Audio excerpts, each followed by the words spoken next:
మీరు అలా ధ్యానం చెయ్యగా చెయ్యగా ఆలోచించగా ఆలోచించగా స్మరణలన్నీ మనస్సువి, మనసు ఒకటే ఆలోచిస్తారు. మీరు ఎంత ఈ శ్లోకం గురించి ఆలోచిస్తారో అంత పాపరాశి కాలిపోతుంది. మనస్సు చేత చేసిన పాపములు విశేషంగా ఉంటాయి. ఏదో కనపడుతుంది, అబ్బా చాలా బాగుంది, నాది అయిపోతే బాగుండు అంటాడు. అక్కడ ఏదో డబ్బులు కూడా ఉంటాయి, ఎవడో చూడటం లేదు, తీసేసుకుందామా అంటాడు. ముందు పాప చింతన చేస్తుంది అలవాటు పడిపోయి. ఈ చింతన చేత మూట కట్టేస్తుంది పాపాలు. వీటిని పోగొట్టడానికి ప్రధాన మార్గములు లోకంలో రెండే. ఒకటి సౌందర్యలహరి. శంకరాచార్యుల వారు ప్రత్యేకంగా కొన్ని శ్లోకాలు అందుకే అలా చేశారు. రెండవది మూక పంచశతి. ఈ రెండు ఏం చేస్తాయంటే మిమ్మల్ని ఆలోచింపచేస్తాయి, ధ్యానం చేయిస్తాయి. అందుకే ఏకాంతాన్ని కోరుకుంటూ ఉంటుంది. కారణం ఏమంటే మీరు ఆ ధ్యానం ఆ శ్లోకం మీద చెయ్యాలి అంటే మీకు ఆ వాతావరణం ఉండాలి. మీకు అది లేకుండా మీరు మూక పంచశతి జోలికి వెళ్ళలేరు. అది సాధ్యం కాదు, సంభవం కాదు, అంగీకరించదు అమ్మవారు. అందుకే దాని మీద మీరు ఎంత ధ్యానం చేస్తే మీరు అంత ఆనందపు పొంగులు అనుభవిస్తారు. కాబట్టి ఇప్పుడు మానసికమైనటువంటి పాపములను మనసు చేత పోగొట్టాలి. వాక్కు చేత చేసిన పాపములను వాక్కు చేతే పోగొట్టాలి. అందుకని స్తోత్రాలు వచ్చాయి. భగవంతుణ్ణి స్తుతి చెయ్యడం, భగవంతుని యొక్క వైభవాన్ని కీర్తించడం, మంచి మాటలు మాట్లాడడం, విష్ణు సహస్రం లలితా సహస్రం లాంటివి పఠించడం, రామనామం అంటూ ఉండడం, ఇవన్నీ ఎందుకు వచ్చాయంటే మన నోటితో మాటలతో ఎన్నో పాపాలు చేశాం. వాటిని మళ్ళీ వాక్కుల చేతనే పోగొట్టాలి. ఈ మూడు చేయడానికి యోగ్యమైన ఉపకరణము ఒక్క మనుష్య శరీరమే. అమ్మవారు కోపం వస్తే కనుబొమలు ముడివేస్తుందని లేదు లోకంలో, కళ్ళు పెద్దవి చేసి చూస్తున్నారు. ఆవిడ కనుబొమలు ఎక్కువ ఇలా ముడివేసే ఉంటుంది, దగ్గర చేసి ఇలా చూస్తుంది. ఎందుకని అంటే శంకరాచార్యులు వారు చెప్పారు. ఆమె అలా ఎందుకు చూస్తుందంటే భ్రువౌ భుగ్నే కించిత్ భువన భయభంగ వ్యసనిని అన్నారు. భువనములంటే సమస్త లోకములు. వీళ్ళెప్పుడూ భయంలో ఉంటారు. ఏదో భయం, ఏదో ఒక భయం. అసలు భయమే మృత్యువు. మనిషి ఎంతకాలం బ్రతికాడు అంటే ఎంతకాలం చచ్చిపోతూ బతికాడు అన్నదే అర్థం యథార్థానికి. ఎందుకంటే ఆవిడ మృత్యుదారు కుఠారిక అని లలితా సహస్రంలో నామం ఉంది కదా. అన్నిటికీ ఏమంటాడంటే చచ్చిపోతున్నానంటాడు. కరెంట్ లేదండి అన్న అనుకోండి, అమ్మ చచ్చిపోయామండి అంటాడు. టికెట్ దొరకలేదండి అన్న, అబ్బా చచ్చిపోయానండి అంటే. ఏమండి మీ పరుసు కనపట్టలేదు, మరి మీరు తీసుకొచ్చానంటున్నారు, ఇక్కడ పెట్టానంటున్నారు, పరుసు కనపట్టలేదు, బాబాయ్ చచ్చిపోయానండోయ్ అంటాడు. అస్తమానం చచ్చిపోవడమే.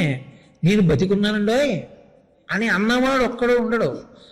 నేను బతికేశాను అండో, నే చచ్చిపోయాను అంటుంటాడు. అది గురుకృప ఈశ్వర కృప అర్థమైన వాడు నే చచ్చిపోయానండి, నీ బతికానంటాడు. అంతే తేడా. అందుకే రుక్మిణీదేవి నే చచ్చిపోయాను అందవు, నే బతికానంట. జలజాతక్షణుతోడి తెచ్చితివి నా సందేశముంచెప్పి నను నిలువం పెట్టితివి నీ కృపన్ బ్రతికితిన్ నీకన్న పుణ్యాత్మకులు కలరే దీనికి నీకున్ ప్రత్యుపకృతిన్ చేయంగనే నేరా అంజలి ఘటించదభుసురాన్వయమణి సద్బంధు చింతామణి అంటూ నీ కృపన్ బ్రతికితిన్. గురువు యొక్క కృపచేత బ్రతికాననాలి. గురువుగారి కృప దేని కొరకు అంటే గురువుగారి కృప వల్ల నేను బతికేశాను. నేను బతికేశానంటే ఈ శరీరం కాదు, ఎప్పుడూ చావంది తెలిసిపోయింది. ఎప్పుడూ చావంది తెలిసిపోయి అదే నేనని నాకు అర్థమైంది. కాబట్టి నాకు చావు లేదని తెలిసింది. ఇప్పుడు నేను నిర్భయ స్థితిని పొందాను. గురువుగారి వలన ప్రయోజనం ఏమైనా లోకంలో ఉంది అనుకుంటే బతికిపోవడమే తప్ప, చచ్చిపోతానని భయపడుతూ గురువుగారి దగ్గర ఎన్ని దశాబ్దములు తిరిగిన వాడైనా వాడు గురువుగారి అనుగ్రహానికి నోచుకున్నవాడు అని చెప్పడం అంత తేలిక అంటే ఏమో, దాని జోలి నాకెందుకు. కాబట్టి అసలు పరిపూర్ణమైన గురువు యొక్క అనుగ్రహమునకు నోచుకొనుట అన్న మాటకు అర్థం ఏంటంటే నిర్భయ స్థితిని పొందుట. నిర్భయ స్థితి ఎప్పుడు కలుగుతుంది? రెండవ వస్తువు లేదు, అద్వైతీ భావన యందు తాను ఉంచుకొని నిలబడగలిగినటువంటి ప్రజ్ఞ అంకురించడం గురు బోధ వలన సాధన వలన సంభవములు. కాబట్టి ఆ తల్లి భ్రువౌ భుగ్నే కించిత్ భువన భయభంగ వ్యసనిని, భువనముల యొక్క భయాన్ని పోగొట్టడానికి వీళ్ళు ఎందుకురా ఇలా భయపడతారు అన్నింటికీ, నేనున్నానని ఎందుకు నమ్మరు అని ఆవిడ ఇలా కనుబొమ్మలు ముడివేసి చూస్తూ ఉంటుందిట. నన్ను ఎందుకు నమ్మర్రా మీరు, మీ భయాలు పోగొట్టడానికి నేను ఉన్నాను కదరా అని ఆమె వ్యసనిని ఆలోచిస్తే ఇలా కనుబొమ్మలు ముడేస్తుందిట. అటువంటి తల్లి కన్ను రెప్పలు మాత్రం ఎప్పుడూ ముయ్యదు, చూడడమే తప్ప చూపు ఆగడం ఉండదు ఆవిడది. అది అమ్మవారి లక్షణం. అందుకే అమ్మవారి పేర్లన్నీ కూడా అక్షి సంబంధంగా ఉంటాయి. ఏదో పద్మాక్షి, విశాలాక్షి, కామాక్షి, మీనాక్షి అలా అక్షి సంబంధంగా ఉండడానికి కారణం ఆ చూపుకి ఇబ్బందికరంగా రెప్ప మూతపడడం అన్నది లేదు. ఒకవేళ ఆవిడికి రెప్ప మూతపడింది అనుకోండి, ఉన్మేష నిమిషోత్పన్న విపన్న భువనావళి, సమస్త భువనములు లయమైపోయాయని గుర్తు. చీకట్లు కమ్ముకున్నాయంటే ఇక సూర్యోదయం అవని స్థితి. అంటే ప్రళయ జలముల యందు మునిగిపోయితే లోకాలు, ఆమె కనురెప్పలు మూతలు పడతాయి. అంటే ఆవిడ కనురెప్ప వెయ్యదు, ఎప్పుడూ తెరిచి ఉంటుంది. కానీ తెరిచి ఉన్నా ఆ రెప్పల కదలిక చేత, కనుగుడ్డు యొక్క కదలిక చేత ఆమె దృష్టి ప్రసారము యొక్క ప్రయోజనము తెలుస్తూ ఉంటుంది. అందులో మూకశంకరులు అన్నారు, ఈ ఆవిడిది కటాక్షము అని ఈ శ్లోకంలో ఆయన అనలేదు. ఆమె కడగంటి చూపు చూస్తోంది అని అనలేదు, వీక్షణ చూస్తోంది. చూస్తోందంటే ఇలా చూస్తోందా, ఇలా చూస్తోందా, ఇలా చూడడం ప్రధానమని మనం అంటలేదు. మంచిదే, ఆవిడ అలా చూడవలసిందే. ప్రధానం ఇలా చూడాలి. ఎందుకని, నేను ఇక్కడ నా బంగారు రుద్రాక్షలు తీసి ఎందుకో ఇక్కడ పెట్టాను అనుకోండి, ఇక్కడ పెట్టి నాకు జ్ఞాపకం వచ్చినప్పుడల్లా ఉన్నాయా అనుకుంటే ఓసారి ఇలా చూసుకుంటుంటాను. ఎందుకు, నాకు వాటి మీద ఉన్న అపేక్ష.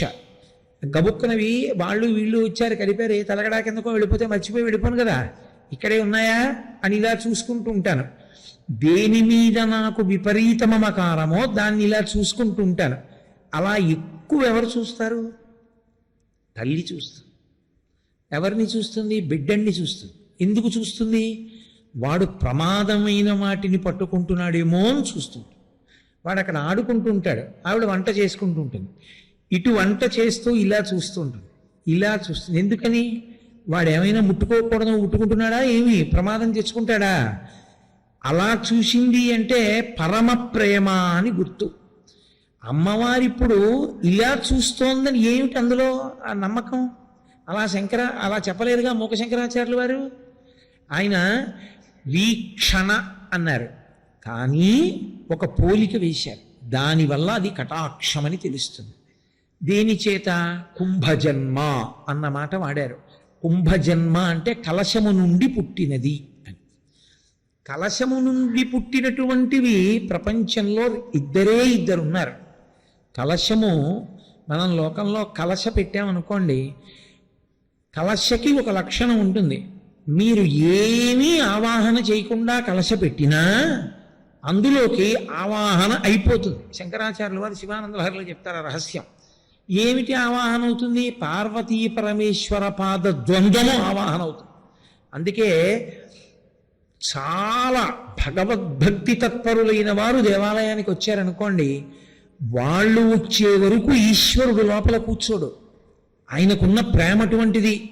ఒరే వాడు వచ్చాడు రా, నేను బయటికి వస్తానంటాడు. ఈశ్వరా, అందరూ మీకోసం వస్తారు, మీరు వెళ్ళడం ఏంటండి బయటికి, నేను ఉండలేనంతసేపు, నేను బయటికి వచ్చి నించుంటాను వాడి కోసం అంటాడు. నేనే బయటికి వచ్చి నించుంటానంటే మీరు విగ్రహాన్ని పట్టుకొచ్చేస్తారా ఏమి, రాకూడదు. అప్పుడు ఏం చేస్తారు, ఒక పూర్ణ కలశాన్ని పూర్ణ కుంభం అంటారు. పూర్ణ కలశమే పూర్ణ కుంభము, దాన్ని పట్టుకుని బయటికి వస్తారు. వస్తే మర్యాద కలిగిన వాడి లక్షణం ఏమిటి, చెప్పులేసుకు దిక్కకూడదు. వెంటనే దిగగానే దాన్ని ముట్టుకోవాలి. ఎందుకు ముట్టుకుంటారు అంటే, పార్వతీ పరమేశ్వరుల యొక్క పాదములు. నా తండ్రి, నేను గుడికి వస్తుంటే నేను వచ్చి నిన్ను దర్శనం చేయడం కాదు, నా కోసం నువ్వు బయటికి వచ్చావా, ఇంత ప్రేమ నా మీద ఏముందని, నా మీద ఇంత ప్రేమ, నిర్హేతుక కృప, ఎంత కటాక్షమయ్యా నా మీద నీకు, ఇది నేను ఎప్పటికీ నిలబెట్టుకునేటట్టుగా నన్ను అనుగ్రహించు. ఇప్పుడు వాడు నా కోసం బయటికి వచ్చాడని నువ్వు అహంకరించకూడదు. ఎవ్వరినీ పలకరించకుండా నువ్వు ఆ కలశని ముట్టుకోవాలి ముందు. అందుకే పూర్ణకుంభం తీసుకొస్తే ఎవరి కోసం తీసుకొచ్చారో వారు పూర్ణకుంభం ముట్టుకునే అవకాశం ఇవ్వాలి. మొట్టమొదట దాన్ని ముట్టుకోవాలి. ముట్టుకుంటే దేవాలయంలో ఉన్నటువంటి స్వామి కదిలి బయటికి వచ్చాడని గుర్తు. అందుకే మళ్ళీ గుళ్ళోకి వెళ్ళేటప్పుడు పూర్ణకుంభాన్ని దాటి వెళ్ళకూడదు. పూర్ణకుంభం ముందు నడుస్తూ ఉండాలి, తాను వెనక నడుస్తూ ఉండాలి. పూర్ణకుంభం గుళ్ళోకి వెళ్ళిపోయి ఈశ్వరుడి పక్కకి వెళ్ళిపోతుంది, తాను అక్కడ నిలబడి ఈశ్వర దర్శనం చేసుకుంటాడు. అంటే ఆయన స్వస్థానమనందు చేరిపోయాడు. వీడు పరమ సంతోషంగా ఈశ్వర దర్శనం చేసుకుని బయలుదేరాడని గుర్తు. కాబట్టి కలశ ఎప్పుడు పెట్టినా ఒకటి గుర్తు, కలశలోకి ఆవాహనం అవుతాయి, కలశలోంచి బయటికి ఏమీ వెళ్ళవు, కలశ లోపలికి వస్తాయన్నీ. మీకు ఒక మూర్తి ఉందనుకోండి దేవాలయంలో, మూర్తి నుండి బయటికి వస్తుంది. ఏమొస్తుందని అడుగుతారేమో, మీ కోరిక తీర్చగలిగినటువంటి శక్తి ప్రకటనమవుతూ ఉంటుంది అందులోంచి. ఆ శక్తి ఎక్కడిది? మూర్తికి కింద ఉన్న చక్రంలోది. చక్రానికి శక్తి ఎక్కడిది? దేవాలయం లోపల ఉండేటటువంటి బ్రాహ్మణుల యొక్క సుస్వరమైనటువంటి మంత్ర పఠనము వలన, దేవాలయంలోకి వచ్చేటటువంటి భక్తుల యొక్క శౌచము వలన, 3 దేవాలయంలో పెట్టేటటువంటి నైవేద్యము వలన. మీరు నైవేద్యం ఎంత అందంగా ఎంత చక్కగా పెడతారో మూర్తి అంత శక్తి పుంజుకుంటుంది. మీరు లౌకిక ప్రసంగాలు చేశారనుకోండి, గుళ్ళోకి వెళ్ళి మీరు గుళ్ళోకి తరచుగా ఎక్కువ మంది ప్యాంటు చొక్కాతోనే పెడతారనుకోండి, ఆ గుడికి, ఆ గుడి శక్తి క్షీణించిపోతుంది రోజు రోజుకి. ఎందుకంటే శౌచము లేదు. శౌచము లేని కారణం చేత చక్రానికి శక్తి తగ్గిపోతుంది. చక్రానికి శక్తి తగ్గిపోతే చక్రంలోంచి శక్తి తగ్గింది కాబట్టి మూర్తి శక్తి తగ్గిపోతుంది. అనుగ్రహ శక్తి ఉండదు మూర్తికి. ఆయన మిమ్మల్ని కటాక్షించలేడు. ఆయన మీ కోరికలు తీర్చగలిగిన శక్తి ఉండదు ఇంకా ఆ స్వామికి. అది తగ్గిపోతుంది. అప్పుడు మళ్ళీ శక్తిని ఇవ్వాలంటే తవ్వి చక్రం పైకి తీయకూడదు. పైన ఉన్నటువంటి ఆ పైన కలశలు ఉంటాయి దేవాలయానికి, కలశల మీద కుంభాభిషేకం చేస్తారు. అవి పుచ్చుకుంటాయి, అవి ఏరియల్ లాంటివి. అవి పుచ్చుకుని చక్రానికి ఇస్తాయి. ఇస్తే మళ్ళీ చక్రం బాగా శక్తిని పొందితే ఈశ్వరమూర్తి మళ్ళీ ఎక్కువ తేజస్సుని వెదజల్లుతుంది. అందుకే ఒక దేవాలయాన్ని మీరు ఎంత అందంగా కట్టారన్న దానికన్నా ఆ దేవాలయం యొక్క శక్తిని ఎలా కాపాడుతున్నారన్నది అత్యంత ప్రధానమై ఉంటుంది. ఆ శక్తిని కాపాడుకోవడం అంటే ఎలాంటిదంటే, మనకి ఆపద నుండి గట్టెక్కించగలిగిన వాడు ఇక్కడ ఉన్నాడనుకున్నప్పుడు వాడి శక్తి క్షీణించేటట్టు మనం వెళ్ళకూడదు. దాన్ని కాపాడేటట్టుగా మనం ప్రవేశించాలి. అది వేదం యొక్క ఆచారకాండ రహస్యం. అలా మనం ప్రవర్తించవలసి ఉంటుంది. ఒక దేవాలయంలోకి వెడితే, దేవాలయంలోకి వెళ్ళినా ప్రవచన మంటపంలోకి వెళ్ళినా సెల్ ఫోన్ మాట్లాడితే పోతుంది ఈశ్వర తేజస్సు. కాబట్టి ఈశ్వర తేజస్సుని హరించేది ఏది అంటే ఈశ్వరుడి మీద వెలుతురు పడ్డాం. కృతకమైనటువంటి దీపాల కాంతి పడకూడదు. ఒక్క నూనె దీపం నీతి దీపపు కాంతిలోనే చూడాలి. సరే, అందుచేత ఇప్పుడు ఆయన కలశము నుండి పుట్టినవారు అన్నారు. కలశము లోపలికి అన్నీ విడితే మూకశంకరులు చెప్తున్నారు, కలశములోంచి వచ్చిన వాడి వంటిది అది అన్నారు. కలశములోంచి వచ్చిన వాళ్ళు ఈ లోకంలో ఇద్దరే ఉన్నారు. ఎవరు ఆ ఇద్దరు? ఒకరు వశిష్ఠుడు, ఒకరు అగస్త్యుడు. ఇద్దరు చాలా గొప్పవాళ్ళు. కానీ ఇద్దరిలో ఒకడు పొట్టివాడు, చాలా పొట్టిగా ఉంటారు. ఆయన పేరు అగస్త్యుడు. ఆయనకి ఆ పేరు ఎవరు పెట్టారు? ఆయనకి ఆ పేరు పెట్టడానికి ఎవరు లేరు. ఆయన పుట్టినప్పుడు అసలు ఎవరూ లేరు. కారణం ఏమిటో? ఆయన కారణజన్ముడు. అందుకే నదుల యొక్క మహాత్ముల యొక్క పుట్టుకల గురించిన విచారణ చెయ్యరాదు. ఆయన పేరే అగస్త్యుడు. అగస్త్యుడు అన్న మాటకు అర్థం ఏంటంటే అగము అంటే కొండ, స్తంభింపచేసిన వాడు అగస్త్యుడు. అంటే శాశ్వతంగా ఆయన కీర్తి గుర్తుపెట్టుకోవడానికి కారణం ఏమిటంటే, ఒక మహాపర్వతం యొక్క గర్వాన్ని అణిచి అది కుంగిపోయేటట్టుగా చేసిన వాడెవరో వాడు అగస్త్యుడు. ఈ శ్లోకంలో అగస్త్యుడి గురించి చెప్తున్నారని మీరు ఎలా చెప్తారండి? వశిష్ఠుడి గురించి కూడా చెప్పచ్చుగా. ఆయన కుంభసంభవుడేగా, ఆయన కలశంలోంచి వచ్చినవాడేగా. ఆ శ్లోకంలో ఒక మాట ఉంది, సంసార వింజగిరి కుంఠనకేలి చుంచు. వింజగిరి అన్న మాట ఉంది. వింజ పర్వతం యొక్క అహంకారాన్ని అణిచినవాడు అగస్త్యుడు, వశిష్ఠుడు కాడు. కాబట్టి అగస్త్యుడి గురించి చెప్తున్నారు. అగస్త్యుడు పొట్టివాడు, ఆయన చాలా పొట్టిగా ఉంటాడు. ఆయన పొట్టిగా ఉంటే మీకెందుకండి? మహాత్ముడు పొట్టిగా ఉంటే పొడుగా ఉంటే ఏంటి అంటే అదే ఆధారం ఈ శ్లోకంలో. అమ్మవారి చూపు కటాక్షం అని చెప్పడానికి శంకరులు చెప్పలేదు, ముఖశంకరులు. మనం దాన్ని కటాక్షము అని నిర్ధారించాలంటే ఆ మాటని బట్టి అన్వయం చెయ్యాలి. వశిష్ఠుడు కాదు అగస్త్యుడు. అగస్త్యుడు చూపుగా చెప్పబడుతున్నాడు కాబట్టి పొట్టివాణ్ణి చూపుగా తీసుకున్నారు. అంటే ఇది పొడుగు చూపు కాదు, పొట్టి చూపు. అంటే ఇలా చూసిన చూపు కాబట్టి కటాక్షం గురించి చెప్తున్నారు. ఇలా చూడడం చెప్పట్లేదని చెప్పాలి. అప్పుడు అలా మీరు ఆలోచన చెయ్యడమే ఆ శ్లోకం మీద ధ్యానం.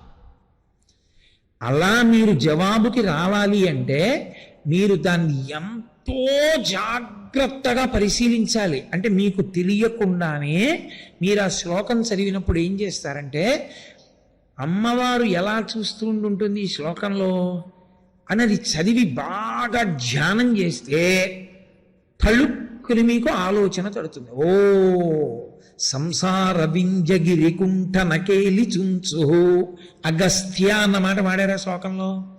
లేదు. పైగా ఇంకో అయోమయం ఎందుకని? ఇద్దరు కలశజులు, అందులో వశిష్ఠుడా అసలు కలశంలోంచి పుట్టిన వాళ్ళు ఇద్దరు ముందు తెలియాలా? తెలిస్తే మళ్ళీ ఇద్దరిలో ఒకడు కాదు ఒకడన్న మాట తెలియాలా?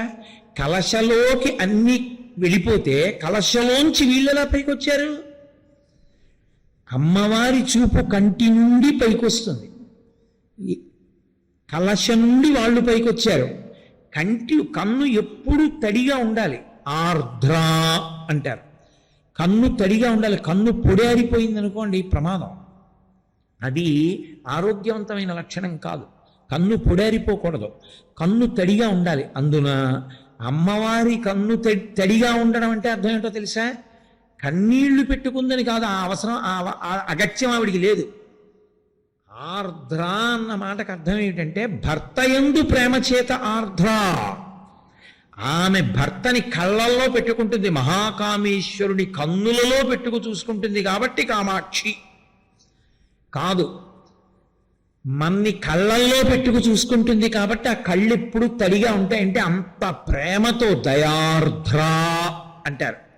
పరమశివుడి గురించి మాట్లాడుతూ ఒక చోట ఆయన గురించి చెప్తూ వామే భాగే హిమగిరి దుహితా దయార్ద్ర అంటారు. అయా నీకు ఎడంచేతి పక్కన హిమవంతుని కూతురుంది. అసలే హిమవంతుడు చల్లనివాడు, ఆయన కూతురు చల్లగా ఉంటుంది. దేని చేత చల్లతనం? కళ్ళ తడి ఇంకో కారణం చేత కాదు, దయార్ద్ర దయచేత తడి. మన ఎందు దయ. అయ్యో ఈ పిల్లల్ని రక్షించుకోవాలని అమ్మకి ఎంత కారుణ్యమో, జగదంబ కారుణ్యము దానికి లెక్కలేనన్ని రెట్లు. కాబట్టి అమ్మ కన్నులు తడిగా ఉన్నాయి, కలశ తడిగా ఉంటుంది, లోపల నీరుంటుంది. అందులో నుండి పైకొచ్చాయి మామిడి కొమ్మలు. అవి సామాన్యములు కావు, అవి పార్వతీ పరమేశ్వర పాదద్వందం. అక్కడ కలశ నుండి ఇద్దరు పైకొచ్చారు. ఒకడు వశిష్ఠుడు, ఒకడు అగస్త్యుడు. ఒక ఆయన పొడుగ్గా ఉంటాడు, ఒక ఆయన పొట్టిగా ఉంటాడు. అమ్మ కన్నులు తడిగా ఉండి పూర్ణ కలశల్లా ఉంటే ఆ కలశము నుండి వచ్చాడు ఒకడు ఇలా అయితే వశిష్ఠుడు, ఇలా అయితే అగస్త్యుడు. కాబట్టి పొట్టివాడు కలశ నుండి ఎందుకు వచ్చాడైనా అంటే మహాపురుష స్మరణము చెయ్యండి ముందు, ఋషి స్మరణము చెయ్యమని. కలశ నుండి ఎందుకు రావాలి వశిష్ఠుడు అగస్త్యుడు? ఒకానొకప్పుడు దేవేంద్రుడు అడిగాడు అగ్నిదేవుణ్ణి వాయుదేవుణ్ణి, మీరిద్దరూ సముద్రాన్నంతటినీ ఇంకించేసి సముద్రపు అడుగున ఉన్న రాక్షసుల్ని చంపేయమన్నాడు, కాలకేయాదుల్ని. వాళ్ళు చేయలేదు ఆ పని. వాళ్ళు రాత్రుళ్ళు వచ్చి ఆ రాక్షసులు లోకాన్ని బాధ పెట్టడం మొదలుపెట్టారు. ఇంద్రుడు పిలిచాడు ఇద్దరిని, మీరిద్దరు ఎందుకు చంపలేదని అడిగాడు. వాళ్ళిద్దరు అన్నారు, సముద్రంలో అనంత కోటి జీవరాశి ఉంది, మేము సముద్రాన్ని కాల్చేస్తే ఆ జీవకోటి అంతా చచ్చిపోతుంది, అందుకని మేము కాల్చలేదన్నారు. ఆయన అన్నాడు, ఇది తిరస్కారం, ధిక్కారం, నేను చేయమని చెప్పాను, మీరు చేయలేదు. మీరు ఎందుకు చేయలేదు? నేను పిలిచి అడిగాక చెప్పారు తప్ప మీరు వచ్చి నాకు చెప్పలేదు, కాబట్టి ఇది ధిక్కారం, కాబట్టి మీరిద్దరూ వెళ్ళి భూలోకంలో ఋషులై పుట్టండి అన్నాడు. ఇప్పుడు వాళ్ళిద్దరూ భూలోకంలోకి రావాలి, ఋషులై పుట్టాలి. వాళ్ళు పుట్టడం అంటే వాళ్ళ అంశలు. వాళ్ళిద్దరు ఏం చేశారంటే, ఈ గొడవంతా మనం ఎక్కడ పడతామని అగ్నిదేవుడు తన యొక్క అంశ భరించగలవాడు కాబట్టి సూర్యుడిలోకి పెట్టాడు, వరుణదేవుడు తన అంశని వాయువులోకి పెట్టాడు. ఒకానొక నాడు ఊర్వశి యందు సూర్యభగవానుడికి వరుణదేవుడికి కూడా మోహం కలిగింది. అలా ఎందుకు కలుగుతుందండి, వాళ్ళు మహాత్ములు కదా అని మీరు అడగచ్చు. దాని వెనక తాత్వికమైన రహస్యం ఉంటుంది. ఊర్వశి అందరి అప్సరసల్ లాంటిది కాదు. సాక్షాత్ శ్రీమన్నారాయణుడు నరనారాయణులుగా ఆయన నారాయణమూర్తిగా తపస్సు చేస్తుంటే ఆయన తపస్సు భంగం చెయ్యడానికి అప్సరసలందరూ వచ్చారు. ఆయన ముందు నాట్యం చేస్తున్నారు. ఆయన వాళ్ళందరి వంక చూసి ఆఖరణ ఇలా అన్నాడు. అంటే ఆయన తొడలోంచి మహాందగత్తి ఒకటి పైకి వచ్చింది. వాళ్ళందరూ సిగ్గుపడిపోయారు. ఇంత అందం ఆయన తొడలోంచి వచ్చింది, ఆయన శరీరం అంతట్లోంచి కాదు, ఒక్క తొడలోంచి. మనం ఎంతటి వాళ్ళం, ఆవిడ అందం ముందు సిగ్గుపడి వెళ్ళిపోయారు. దాని అర్థం ఏమిటో తెలుసా? ఊర్వశీ జననము వెనక రహస్యం ఏమిటంటే, ఆనందము నీలో ఉన్నది, ఆనందము వస్తువులో లేదు. ఆనందము అప్సరసది కాదు, ఆనందము తనలోనిదే ఊరువల నుండి పైకొచ్చింది. అది సరి అయిన పదార్థాన్ని చూసినప్పుడు వ్యక్తమైతే నీ సంస్కారం, అక్కర్లేనివి చూసి వ్యక్తమైతే నీ కుసంస్కారం, అంతే తేడా. నారాయణుడు ఇలా అంటే ఊర్వశి పైకొచ్చింది, అందమైంది అంటే అందం అంతా ఎక్కడుంది? ఆనందం అంతా ఎక్కడుంది? సత్యం, శివం, సుందరం అంటాం, అవి మూడు పర్యాయ పదాలు ఆత్మకి. ఆనందమునకు పర్యాయ పదాలు, ఆత్మకి పర్యాయ పదం ఆనందం. ఆ ఆనందము, ఆ అందము ఇక్కడ నుంచి అభివ్యక్తమైంది అంటే అసలు నిజానికి ఆనందము నీలోనే ఉన్నది, అందము నీలోనే ఉన్నది. ఆ ఆత్మస్థితి అభివ్యక్తమైంది, ఆమెయే ఊర్వశి. ఆ ఊర్వశి వలన జన్మించాలి వీళ్ళు. కారణం పరదేవత యొక్క అనుగ్రహం. ఆవిడ ఆలోచిస్తుంటుంది, ఇప్పుడు ఏం ఆలోచిస్తుంటుందంటే, ఈ లోకానికి అంతటికీ కూడా స్మరించినంత మాత్రం చేత పాపమును పోగొట్టగలిగిన వాళ్ళు, లోకానికి మహోపకారం చెయ్యగలిగినటువంటి మహాపురుషులు పుట్టాలి. వాళ్ళు ఎవరి వలన పుడతారు? ఒక మహాపురుషుడి యొక్క తేజస్సు కదిలితేనే వాళ్ళు పుడతారు. మహాపురుష తేజస్సు కదిలింది, దాన్ని పట్టగలిగిన క్షేత్రం ఏది? ఒక్కొక్కసారి క్షేత్రం ఉండదు. ఆయన మహాపురుషుడు, ఆయన తేజస్సు ఉంది, ఆయన తేజస్సు కదిలింది, కానీ దాన్ని పట్టి నిలబెట్టి బిడ్డగా ప్రసవించగలిగిన క్షేత్రం లేదు. అందుకే కదా శివవీర్యం పట్టుకోలేక గంగ కుతకుతలాడిపోయింది. అందరికీ అన్ని సంభవములు కావు, పట్టలేరు ఆ తేజస్సుని. అందుకే ఒక్కొక్కసారి మహాపురుషుల యొక్క పత్నులకు తరచుగా గర్భస్రావం అవుతుంది. కారణాల్లో అదొకటి. ఎందుకంటే పట్టగలిగినటువంటి శక్తిని పొందాలి, అలా పొందడమే లోపాముద్రాతత్వము అంటారు. అందుకే ఆవిడ పేరు లోపాముద్ర. అగస్త్యుని భార్య పేరు లోపాముద్ర ఎందుకయిందంటే, ప్రపంచంలో ఉండేటటువంటి సమస్తమైనటువంటి స్త్రీలకు తమ అందమునందు కలిగినటువంటి అభిమానము ఎవరిని చూడటం చేత పోతుందో ఆమె లోపాముద్ర. సాధారణంగా అతివ అందం విషయంలో అతిశయాన్ని పొంది ఉంటుంది అంటారు, నాకు తెలియదు, అలా అంటూ ఉంటారు. కానీ లోపాముద్రాదేవిని చూస్తేట ఏ ఆడదైనా అనుకుంటుందంటే, చిచి తప్పు, నేను అందంగా ఉన్నానన్న అహంకారం అర్ధరహితం, అసలు ఆవిడ ముందు నేను ఏ పాటి దాన్ని అనుకుంటుందట. ఎవరు? మూడు లోకములలోని వారు ఎవరూ లోపాముద్రకు సమము కారు. ఆవిడ ఎలా పుట్టింది? అగస్త్య మహర్షి అనుగ్రహంతో విదర్భరాజుకు పుట్టింది. తన భార్య పుట్టుకకు కారణం తన అనుగ్రహమే. అంతటి మహిమాన్వితుడు అగస్త్యుడంటే, లేకపోతే ఆయనకి భార్యాస్థానంలో కూర్చోగలిగిన వాడు లేరు. అంత అందం ఉంటే సరిపోతుందా? కాదు. లోపాముద్ర అన్న పేరు ఆవిడికి ఎందుకు వచ్చిందో తెలుసా? భర్త ఎంతటి ధర్మాత్ముడో తత్తుల్యమైన ధర్మం ఉన్నది. ఆయన ఎంత ధర్మమో ఆవిడిది అంత ధర్మం. అందుకే అగస్త్యుడు వింటున్నాడు లలితా సహస్రం, అందులో పేరు వచ్చేసింది లోపాముద్రార్చిత అని. తన భార్య అర్చన కూడా చేసేసింది. అంత గొప్పది ఆవిడ. కాబట్టి ఆవిడ లోపాముద్ర. మూడవ అర్థం ఏమిటో తెలుసా? లోపాముద్ర అంటే ఆమె బాధపడుతూ ఉంటుందిట. ఆమె చాలా చికాగ్గా ఉంటుందిట. ఎప్పుడు? భర్త ఊళ్ళో లేకపోతే. భర్త ఊళ్ళో లేకపోతే ఆవిడికి చికాకు విరహవేదన వలన కాదుట, భర్త పద సేవ నాకు ఈరోజు దొరకలేదని. ఎవడికి కావాలరా పూజ అంటుంది ఆవిడ. ఎవడికి కావాలి పూజ? ఏరి ఆయన పాదాలకు నమస్కారం చేస్తే చాలు. ఇవాళ ఆయన లేరు ఊళ్ళో, ఆయన పాదాలకు నమస్కారం చేసే అవకాశం లేకపోయింది, చికాకుగా ఉంటుంది ఆవిడ. ఆవిడ చికాకుగా ఉండేది దీనికి అంటే భర్త యందు విరహము చేత కాదు, భర్త పదపూజ దొరకలేదా రోజని ఆమె కుండేటటువంటి లక్షణం ఉన్న తల్లి. ఆమె ఒక పని చేస్తే ఇలా చేస్తే బాగుండేదేమో అని ఎవ్వరూ అనలేని లోపము లేని తల్లి కనుక లోపాముద్ర. అగస్త్యుడు ఎంతటి వాడో లోపాముద్ర అంతటిది.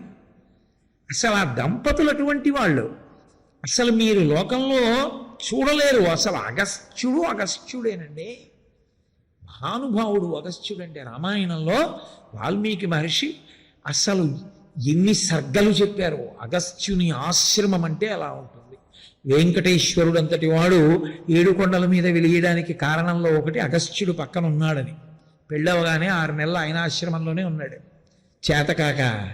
అంతటి మహానుభావుడు కాబట్టి. ఆ అగస్త్యుడు చాలా పొట్టిగా ఉంటాడు. ఎందువల్ల? మళ్ళీ వెనక్కి రండి.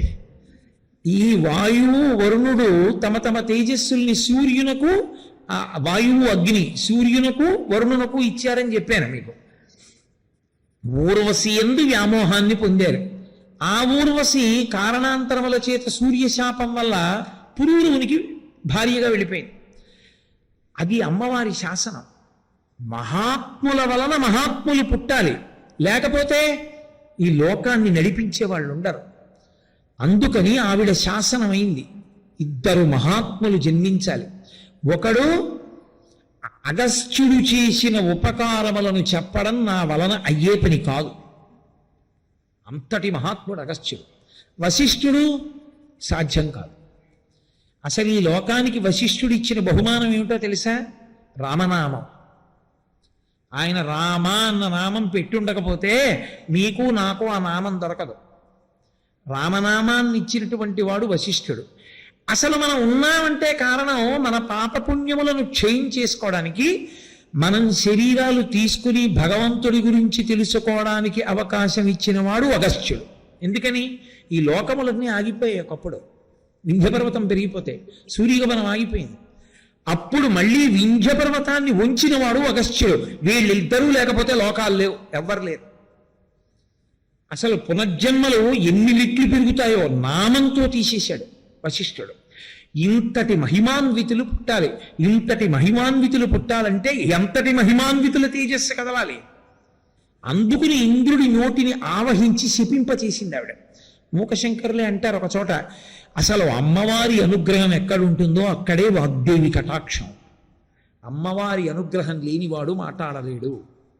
కాబట్టి ఇప్పుడు ఆ సూర్యనారాయణమూర్తికి వరుణదేవుడికి వాళ్ళ తేజస్సులు కదిలే. ఆ కదిలిన తేజస్సు వాళ్ళు ఏం చేశారంటే, పుట్టబోయే వాళ్ళు సామాన్యులు కారు, పరదేవత సంకల్పం, మహామహిమాన్వితులు పుట్టాలి. వాళ్ళు పూర్ణ కలశంలోకి విడిచిపెట్టారు. సామాన్యులకి దోషం అది. మహాత్ములు పుట్టడానికి అంత పరమపావనమైన ప్రదేశమే అనువయింది. ఇప్పుడు ఆ కలశలోంచి వాళ్ళు ఉద్భవించారు ఇద్దరు. పుడితే వాళ్ళకెవరు ఉపనయనం చేస్తారు? వాళ్ళకెవరు జన్మ సంస్కారాలు చేస్తారు? దేవతలందరూ వచ్చి చేశారు. ఎందుకని? దేవతలంటే దివ్ ప్రకాశము కలిగిన వారు, వాళ్ళు లోకోపకారు. వీళ్ళు కూడా దేవతలకే ఉపకారం చేస్తారు, లోకోపకారం చేస్తారు. ఎవరు భగవద్భక్తులో వాళ్ళకి ఉపకారం చేస్తారు. అందుకని వీళ్ళిద్దరికీ సమస్త సంస్కారములు దేవతలే చేశారు. దేవతలు చేసి దేవతల చెయ్యి కూడా దాటిపోతే శ్రీ మహావిష్ణువు అంతటి వాడు కూడా ఈ సమస్యకి పరిష్కారమేమి అని అనుమానంలో పడిపోతే అగస్త్యుడి దగ్గరికి పొమ్మంటుంటాడు. అంతటి మహానుభావుడు అగస్త్యుడంటే. ఎందుకని? ఈ లోకానికి ఎన్నో పర్యాయాలు వచ్చాయి ఇలాంటి ఉపద్రవాలు. ఒక మాట కాదు, రెండు మాటలు కాదు, ఎన్ని మార్లు వచ్చింది లోకంలో. ఎప్పుడెప్పుడు అంతటి ఉపద్రవం వచ్చిందో అప్పుడప్పుడు ఆదుకున్నవాడు అగస్త్యుడే. నేను మీకు ఒక ఉదాహరణ చెప్పాలి అంటే, కాలకేయాది రాక్షసులు సముద్ర గర్భంలో ఉండి రాత్రిళ్ళు వచ్చి ఎందరో బ్రహ్మవాదుల్ని చంపేశారు. చంపేస్తే శ్రీ మహావిష్ణువు దగ్గరికి పరిగెత్తారు. ఆయన అన్నాడు, ఆ నీటినంతటినీ తీసేస్తే ఉత్తర క్షణంలో చచ్చిపోతాయి జలభూతములన్నీ. నీటినంతటినీ పుచ్చేసుకుని నీటినంతటినీ వదలగలిగిన వాడు ఉండాలి. అగస్త్యుడు ఒక్కడే. ఆయన దగ్గరికి పొండి అన్నాడు. ఆయన దగ్గరికి వెళ్ళారు దేవతలందరూ. అయ్యా, ఈ సముద్రాన్నంతటినీ కూడా మీరు పుడికిల పట్టి ఆపోసనం చెయ్యండి అన్నారు. అంటే 3 మాటలు పుచ్చుకోమని. ఆయన అన్నాడు, ఇది 3 మాటలు ఎక్కడ సరిపోతుందని ఒక్కసారి పుచ్చుకున్నాడు. ఆయనకి 3 మాటలు చాలలేదు. వాళ్ళు ఆయన దగ్గరికి వెళ్ళినప్పుడు ఆయన తేజస్సు చూసి తెల్లబోయారు. బృహస్పతి స్తోత్రం చేశాడండి. లోపాముద్రాగస్త్యులను కలిపి కాశీఖండంలో బృహస్పతి స్తోత్రం చేశాడు దేవగురువు.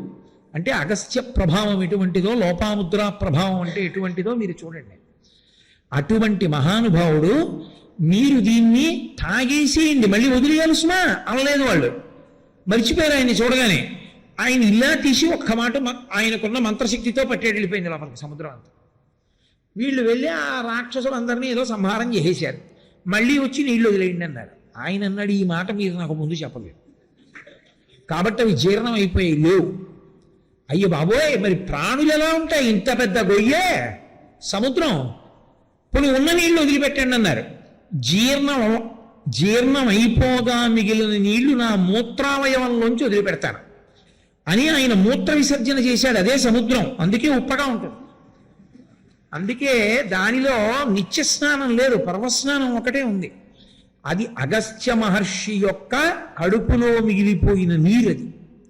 అంటే అలా పడుతుందా అండి అంటే వాళ్ళ మంత్రశక్తి అటువంటిది. శంకర భగవత్పాదులు నర్మదా నదికి వరదలు వస్తే కమండలంలోకి పట్టారు.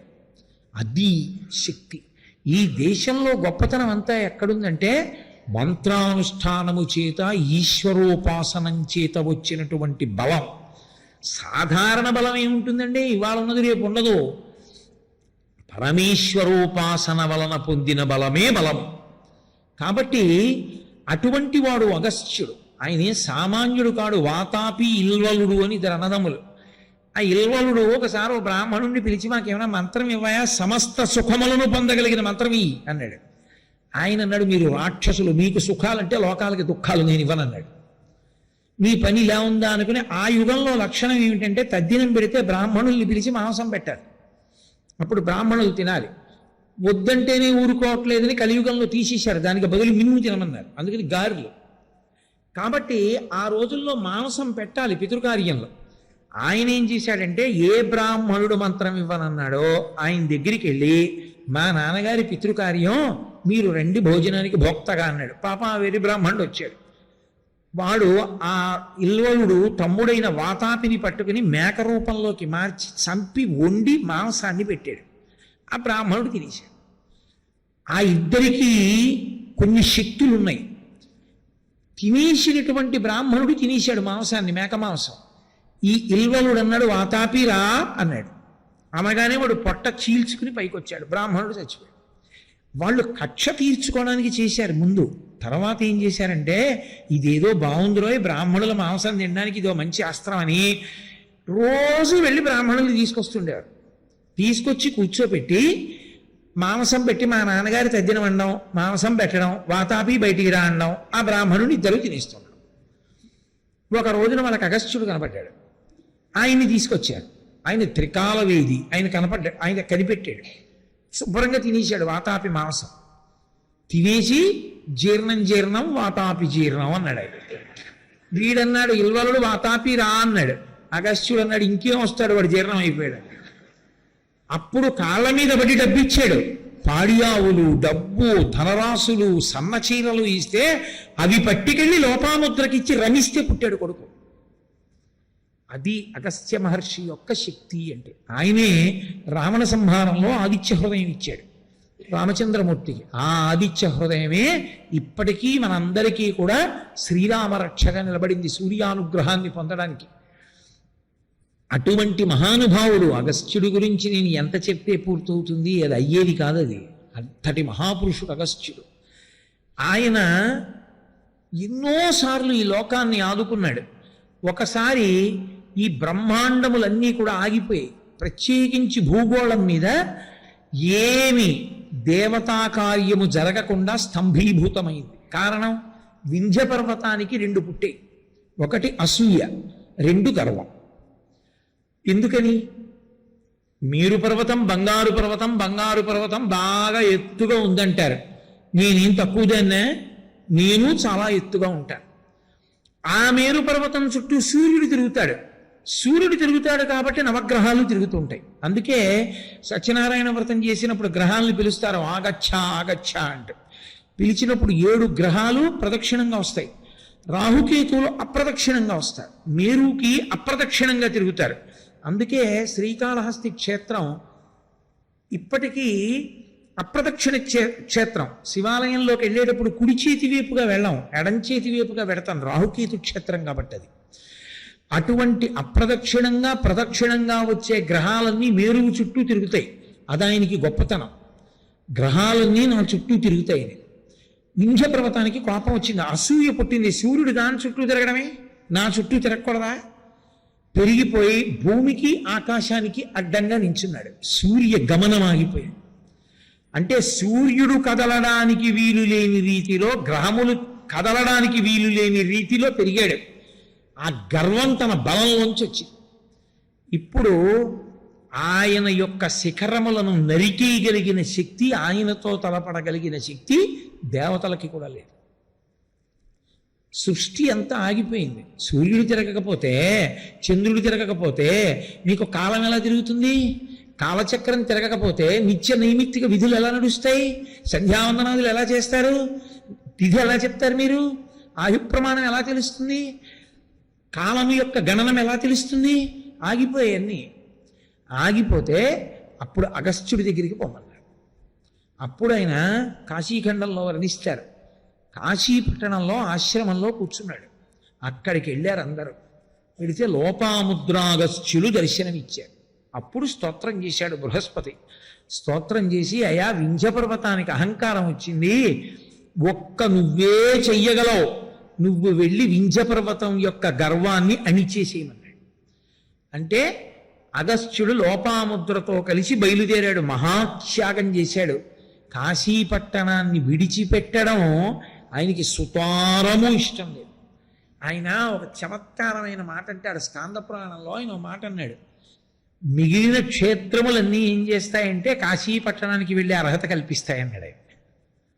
అంటే కాశీ అంత గొప్ప పట్టణం కాబట్టి అటువంటి అగస్త్యుడు కాశీని విడిచిపెట్టడం ఇష్టం లేక బాధతో కుందుతూ బయలుదేరి ఉత్తర భారతం నుంచి దక్షిణ భారతానికి వచ్చేస్తున్నాడు. ఇందుకు ప్రధాన ప్రయోజనం వింధ్య పర్వతం యొక్క గర్వాన్ని అణచాలి. దూరం నుంచి చూసింది అగస్త్యుడిని. అయ్య బాబోయ్, మహానుభావుడు వస్తున్నాడు రా, ఆయనకి అడ్డంగా నేను నించుంటే గ్రహాలు ఊరుకుంటాయి, త్రిమూర్తులు ఊరుకుంటారు, ఆయన ఊరుకోడు. ఏమిట్రో అలా నించున్నావు అంటాడు. అందుకని ఆయనకి నమస్కారం చెయ్యాలని నేల మీద పడిపోయి నమస్కారం చేసింది. ఆయన అన్నాడు, ఒరే పెద్దవాడిని అయిపోయాను రా, ఎక్కి దిగలేను నీ శిఖరాలు, దక్షిణ దేశం వెళ్ళి తీర్థయాత్ర చేసి మళ్ళీ వస్తా, అలాగే ఉండప్పటివరకు. అంటే వింధ్యుడు అన్నాడు, ఆయన్ని కాదనడానికి భయం, అయ్యా గురువుగారు అలాగే పడుంటాను మీరు వచ్చేవరకు అన్నాడు. దాటి విడిపోయాడు. అగస్త్యుడు రాను రాడు, వింధ్య లేవను లేవదు అంటారు. అందుకే మన అదృష్టం ఏమిటంటే వింధ్య పర్వతం పైకి లేవడం కాదు, కానీ అగస్త్యుడు దక్షిణ దేశానికి వచ్చాడు. దక్షిణ దేశానికి వచ్చి అగస్త్యుడు దక్షిణ దేశానికి రావడం వల్ల విశేషమైనటువంటి ప్రయోజనాన్ని పొందినది ఎవరు అంటే తూర్పుగోదావరి జిల్లా దక్షారామ క్షేత్రంలో ఉన్నాడు ఆయన. ఇప్పటికీ ఓ స్తంభంలో ఉన్నాడు ఆనంద తాండవం చేస్తూ వ్యాసుడికి అక్కడే కలిసి పైకి లేచి చూపించాడు అవన్నీ. దక్షారామ క్షేత్రంలో చాలా కాలం ఉండి భీమనాథుణ్ణి సేవించి కొల్హాపురం వెళ్ళి లక్ష్మీ స్తోత్రం చేస్తే లక్ష్మీదేవి ప్రత్యక్షమై స్వామిమలై వెళ్ళి సుబ్రహ్మణ్యేశ్వర స్వామి వారి దగ్గర కాశీ గురించి వినమంటే మళ్ళీ అక్కడికి వెళ్ళాడు.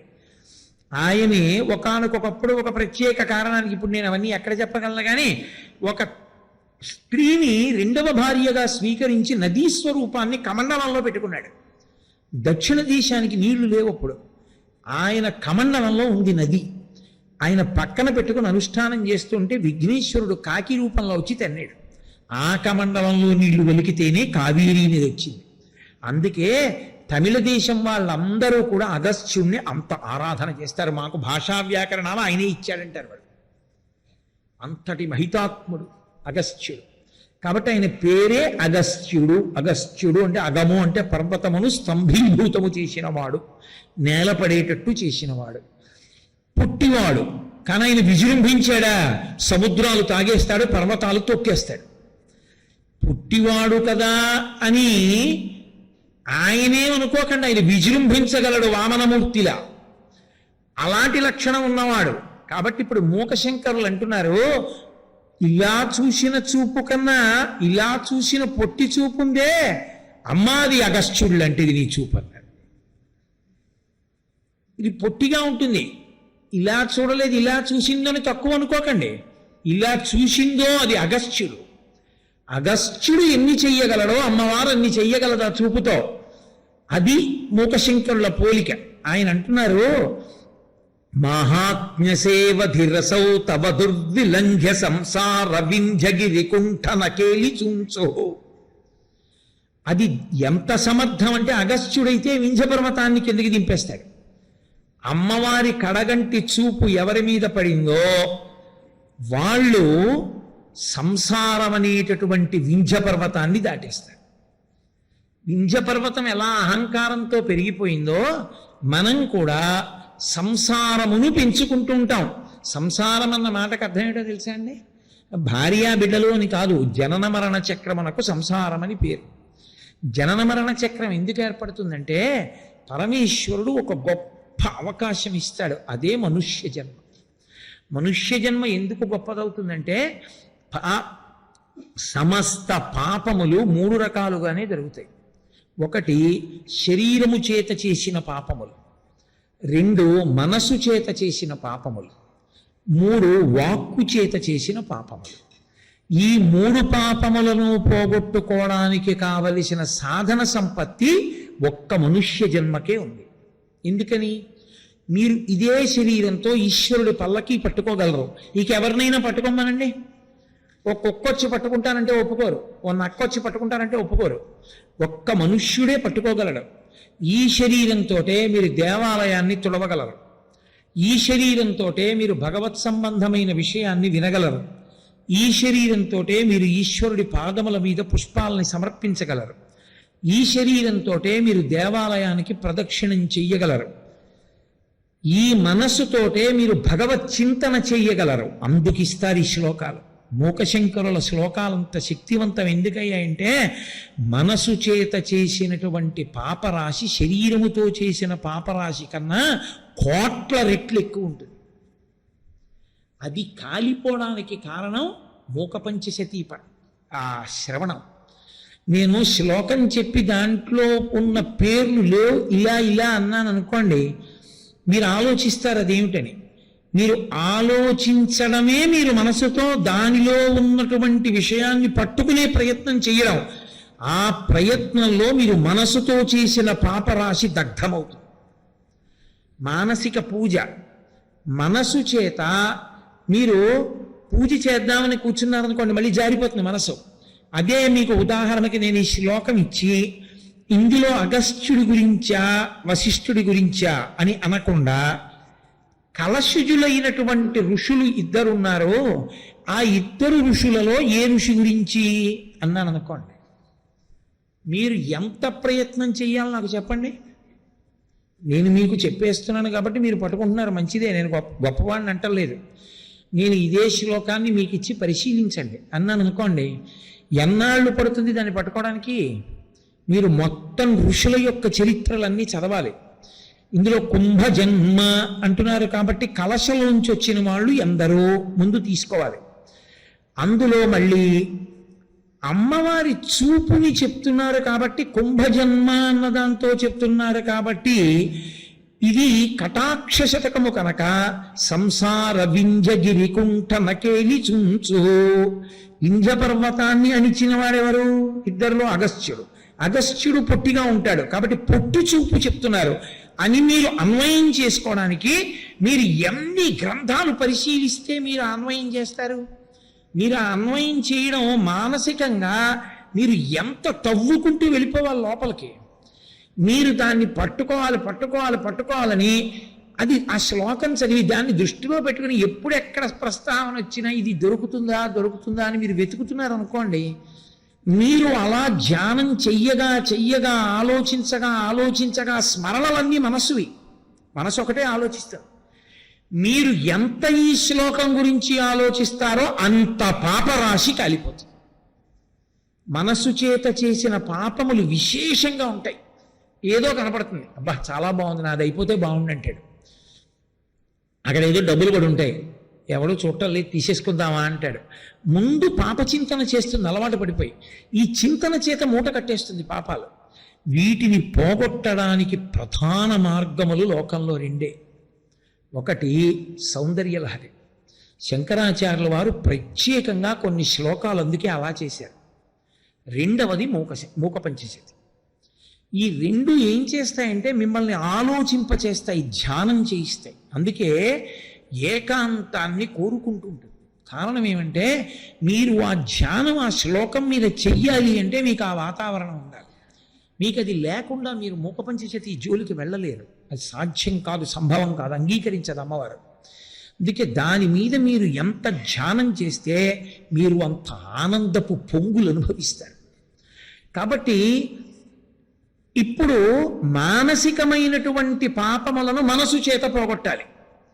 వాక్కు చేత చేసిన పాపములను వాక్కు చేతే పోగొట్టాలి. అందుకని స్తోత్రాలు వచ్చాయి. భగవంతుణ్ణి స్తుతి చెయ్యడం, భగవంతుని యొక్క వైభవాన్ని కీర్తించడం, మంచి మాటలు మాట్లాడడం, విష్ణు సహస్రం, లలితా సహస్రం లాంటివి పఠించడం, రామనామం అంటూ ఉండడం, ఇవన్నీ ఎందుకు వచ్చాయంటే మన నోటితో మాటలతో ఎన్నో పాపాలు చేశాం. వాటిని మళ్ళీ వాక్కుల చేతనే పోగొట్టాలి. ఈ మూడు చేయడానికి యోగ్యమైన ఉపకరణము ఒక్క మనుష్య శరీరమే. ఈ మనుష్య శరీరంలో తెలిసో తెలియకో రెండిటిని వాడతాడు. ఎక్కడో కొంచెం మార్పు వచ్చిన వాడు ఏదో విష్ణు సహస్రం తరణో శ్రీరామ ఏదో చేస్తాడు, ఏదో కాస్త అగరత్తు వెలిగిస్తాడో దీపం పెడతాడు, ఏదో చేస్తాడు. మనసుతో చేసింది అప్పుడు కూడా మనసు లేదు, అది చేసినప్పుడు ఎక్కడో తిరుగుతోంది. మనసుతో చేసిన పాపములను పోగొట్టడానికి సాధనము మూక పంచశతి. ఇప్పుడు సంసారం అన్న మాటకు అర్థం ఏమిటో తెలుసా? పరమేశ్వరుడు ఏ శరీరాన్ని మీకిచ్చి ఆ పాపాలు పోగొట్టుకోండ్రా అని అన్నాడో ఆ శరీరాన్ని ఉపయోగించి కోటాను కోట్ల పాపములను 3 రకాలుగా పెంచడం. అదే సంసారం వింజగిరి పెరగడం అంటే. వింజం దేనికి పెరిగింది? అసూయ గర్వము 2 కారణాలుగా పెరిగింది.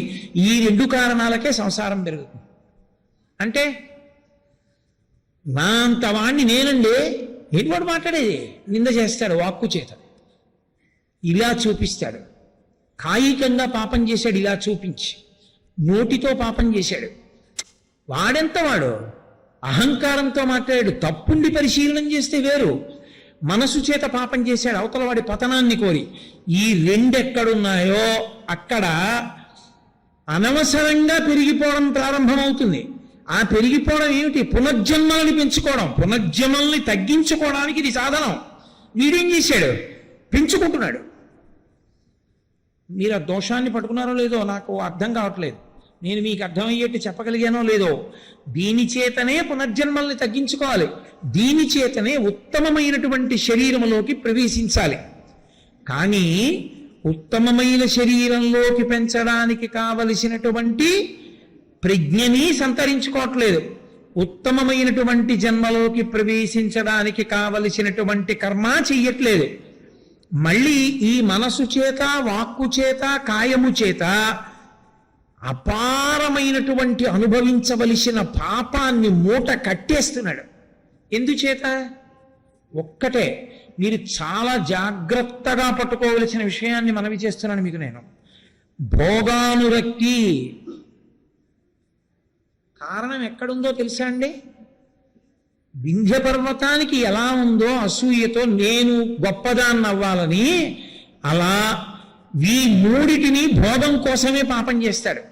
మీరు చూడండి, అన్నిటికన్నా తేలికగా భోగం అనుభవించడం అంటే ఏమిటో తెలుసా? పక్కవాడి దగ్గరికి వెళ్ళి కబుర్లు చెప్పడమే. తేరగా వచ్చే మార్గం ఏమిటండి? ఒక్కసారి మిమ్మల్ని కలుస్తానండి అంటాడు. ఎందుకురా నువ్వు కలవడం? ఒక్క వారం రోజులు కలవకుండా ఉండలేవా? ఒక్క వారం రోజులు నన్ను ప్రశాంతంగా ఉండనివ్వవా అన్నారు అనుకోండి, ఒక్కసారి కలుస్తానండి, ఒక్కసారి మీ విడిదికి వస్తానండి. ఎందుకు? 365 రోజుల్లో 368 రోజులు అందరినీ కలుస్తున్నాను కదా. 365 రోజులు లేదో నేను తప్పు చెప్తే 358 రోజులు కలుస్తున్నాను కదా. 7 రోజులు వద్దని చెప్పాను. ఎందుకు వస్తావు నా విడిదికి? ఆయన వద్దన్నాడు.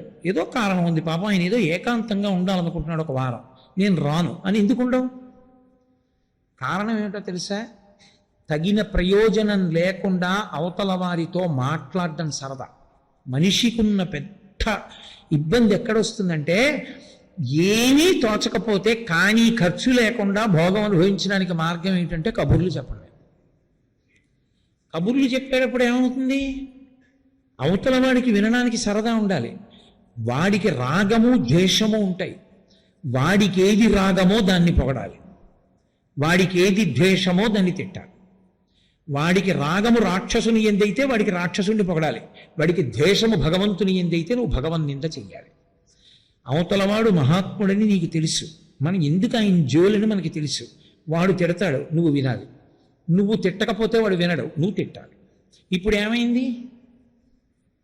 భోగానురక్తి వలన వాక్కు పాపమును మూట కడుతుంది. కారణం అదే. ధార్మిక చింతన చేత, విచక్షణ చేత, విశ్లేషణ చేత మాట్లాడితే దోషం అంటదో కాకుండా కేవలం ఒక నింద చేయడం ప్రధానమైన ప్రయోజనంగా పెట్టుకుని మాట్లాడడం ఎందుకు వస్తుందో తెలుసా? అదే పనిగా మాట్లాడుతుండడం. ఎందుకని అంటే భోగకాంక్ష. వాడు ఉండలేడు. ఏమీ లేదనుకోండి, కరెంట్ ఉంటే వాడికి ఇంకా ఆనందమే. ఇలా నొక్కితే చాలు 100 ఛానల్స్లో చూసుకుంటాడు. అది లేదనుకోండి మొదలు, అలా వాళ్ళ ఇంటికి ఎడదామా అంటాడు. ఎందుకు? ఏమిటి ప్రయోజనం? ఆయన ఏదో చదువుకుంటాడు, ఆయన జపం చేసుకుంటాడు, నీకెందుకు? నువ్వు చెయ్యవు, పీడబోయి ఆయన ఎందుకు పాడి చేస్తావు? అస్తమానం వెళ్ళడం, ఆయన ఇంటి తలుపులు కొట్టడం. అందుకే కలియుగంలో ఉండే పెద్ద ప్రతిబంధకం ఏంటో తెలుసా? కాస్త భగవన్మార్గంలో నిలబడదామనుకున్న వాడి ఇంటి తలుపులు కొట్టినంత మంది లోకంలో ఎవరింటి తలుపు కొట్టరు. వాడు పాడవద్దు, అవి వాడి తలుపులు కొడతారు. ఏమిటి చెప్పడం? వెళ్ళి ఏవో అక్కర్లేని మాటలు అంతే. ఏమైంది? అవతలవాడి కాలం కూడా నాశనం అయిపోయిందా? వాడిని పాడు చేసావు, నువ్వు పాడేవు. పాపమా కాదా? అవతలవాడి జపం పాడు చేయడం, అవతలవాడి అనుష్ఠానం పాడు చేయడం, అవతలవాడి కాలం పాడు చేయడం పాపమేనా? ఋషి తపస్సు పాడు చేయడం లాంటిది. అప్పుడు ఆ పాపం మూట కట్టుకున్నావని మాటల చేత. మాటల చేత పాపాలు పోగొట్టుకోరా అంటే మాటల చేత పాపాలు మూట కడతాడు. ఇది సంసార వింధ్యగిరి. పెరుగుతోంది, రోజు రోజుకి పెరిగిపోతోంది. ఇది ఎంత పెరిగిపోతోందంటే సూర్యచంద్రులు కూడా కదలనంతగా పెరగగలదు. అంటే ఎప్పటికవుతుంది ఇంకా నీ పాపం? పోగొట్టుకోవడానికి అవకాశం ఇచ్చిన జన్మని ఉపయోగించుకో. మరి ఇంకా ఎప్పుడు నువ్వు అసలు పోగొట్టుకోగలవు? ఇంకా మిగిలిన జన్మలో పోగొట్టుకునే అవకాశం లేనే లేదు. అనుష్ఠానం లేదుగా దానికి, కాబట్టి పోగొట్టుకోలేవు. కాబట్టి సంసార వింధ్యగిరి కుంఠన కేళి చుంచుహు. చుంచుహు అంటే సమర్థత కలిగినది.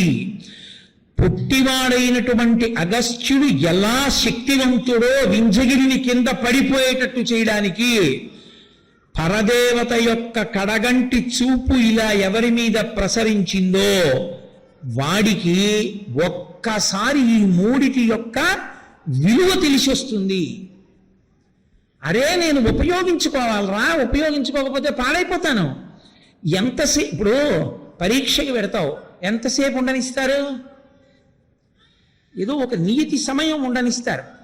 ఆ నియతి సమయం దాటిపోతే ఇక పరీక్ష గదిలో కూర్చొనిస్తారా? కూర్చొనివ్వరు, బయటికి పంపించేస్తారు. అలాగే ఈ శరీరంలో ఎంతకాలం ఉండనిస్తారు? నీకు పరమేశ్వరుడు ఎన్ని ఊపిరులు ఆయుర్దాయంగా ఇచ్చాడో అంతకాలమే ఉండనిస్తారు. ఒక్కసారి ఊపిరిల సంఖ్య అయిపోయిందనుకోండి, ఇక ఇందులో ఉండడు.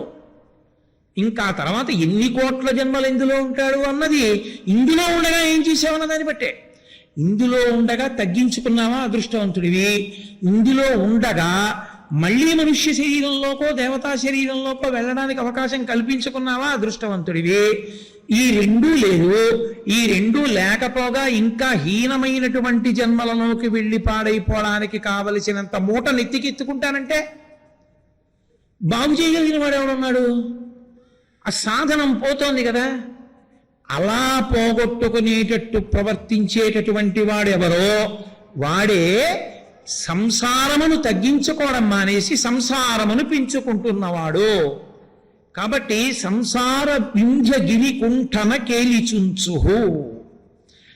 అమ్మా, నువ్వు మాకు ఈ మనుష్య శరీరాన్ని ఇస్తే ఈ మనుష్య శరీరంతో మేము సంసారమును తగ్గించుకొని జనన మరణముల చక్రము నుండి బయటపడే ప్రయత్నం చెయ్యట్లేదు.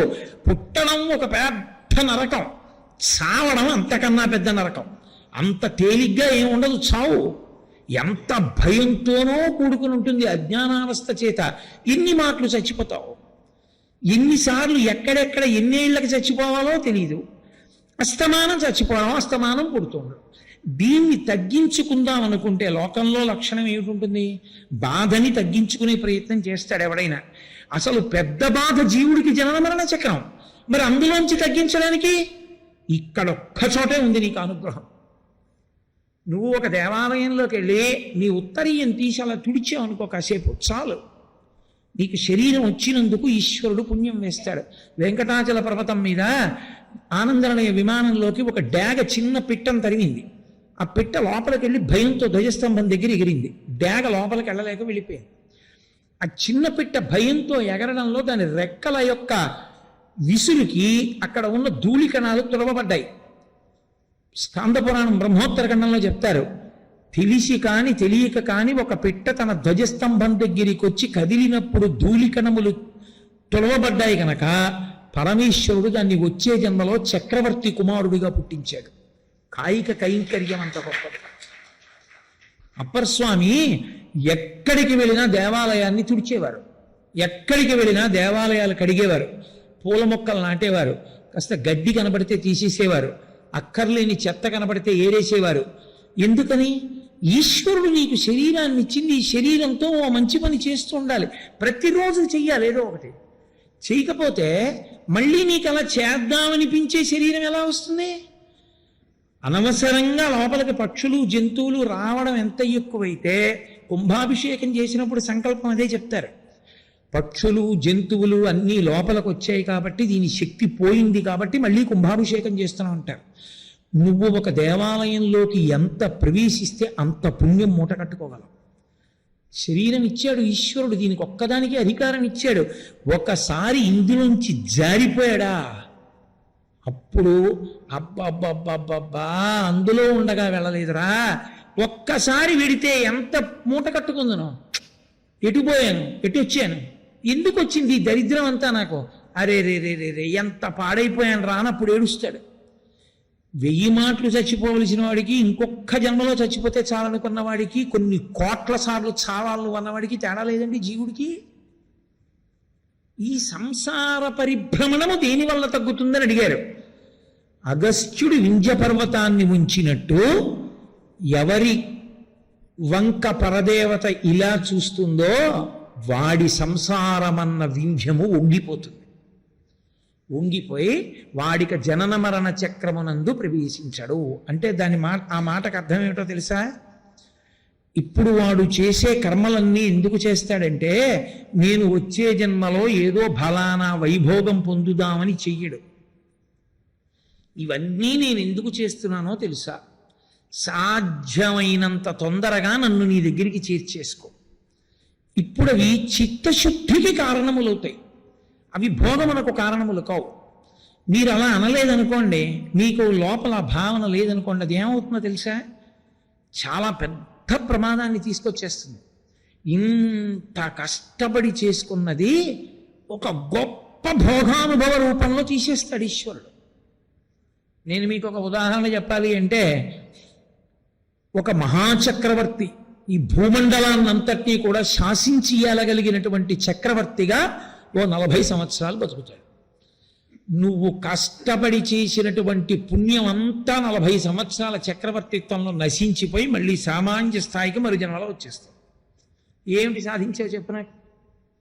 40 ఏళ్ళు చక్రవర్తిగా ఉన్నావు, పాంపుల మీద పడుకున్నావు, వింజామరలు వీచారు, వీణ పాడుతూ పడుకోబెట్టారు, మధ్యలో వాయిస్తూ నిద్రలేపారు, భద్రగజం మీద ఎక్కావు, వీధుల్లో తిరిగావు, రాజుల దగ్గర కప్పాలు పుచ్చుకున్నావు, మహావీరుడవై సామంతరాజులందరినీ కూడా లొంగ తీసుకున్నావు, ఈ భూమండలం నాదన్నావు. 40 ఏళ్ల తర్వాత వదిలిపెట్టావు, ఎవడి రాజ్యం వాడిది. నీ బతుకు మళ్ళీ కిందకి కాదు.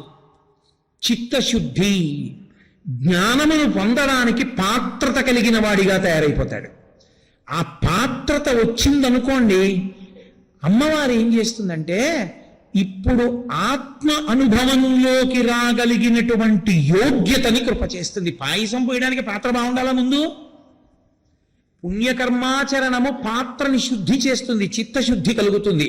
ఈ చిత్తశుద్ధి చేత జ్ఞానం అంకురిస్తుంది. అందుకు భక్తితో కూడిన కర్మాచరణము వలన కలిగే ప్రయోజనము చిత్తశుద్ధి. అది కావాలని కోరాలి. చిత్తశుద్ధి వలన జ్ఞానము, జ్ఞానము వలన కైవల్యము. ఇక అసలు ఎందుకు నీకు పుణ్యం లేదు, పాపం లేదు, ఏ గొడవ లేదు, పుట్టనే అక్కర్లేదు, హాయిగా పరమేశ్వరుని యందు ఐక్యమైపోయి జన్మ పరంపర పోయింది అక్కడతో. ఇది దేని వలన వస్తుంది అంటే కేవల పుణ్యకర్మ కాదు, పుణ్యకర్మ చిత్తశుద్ధి కొరకు మాత్రమే. ఇక మళ్ళీ దాని వలన ప్రతిఫలం అక్కర్లా నాకు. ఇది సంసార వింజగిరి కుంఠ నకేలి చుంచు ధైర్యాం బుధిం పశుపతే చులకీకరోతి. అమ్మవారు ఇలా చూసిందనుకోండి, అదిట పరమశివుని యొక్క ధైర్యం అనేటటువంటి మహాసముద్రాన్ని ఆపోసన పట్టేస్తుంది.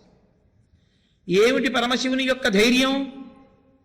పరమశివుని యొక్క ధైర్యము అన్న మాటకు అర్థం ఆయన ఏదో పిరికితనం లేకుండా ఉంటాడు అన్న మాట కాదు. పరమశివుని యొక్క ధైర్యము అంటే ఏ కోరిక లేకుండుట. అసలు ఆయనకి కోరికలు లేవు, ఏ కోరిక లేవు కాబట్టి నిస్సంగుడు, పూర్ణుడు. అటువంటి వాడై పరమేశ్వరుడు ఒక్కడు ఉండిపోయాడు అనుకోండి, మనకి జన్మలు ఉండవు. మనకి జన్మలు లేకపోతే మంచిదే కదండి అని మీరు అనొచ్చు. కర్మ ఎలా పూర్తవుతుంది?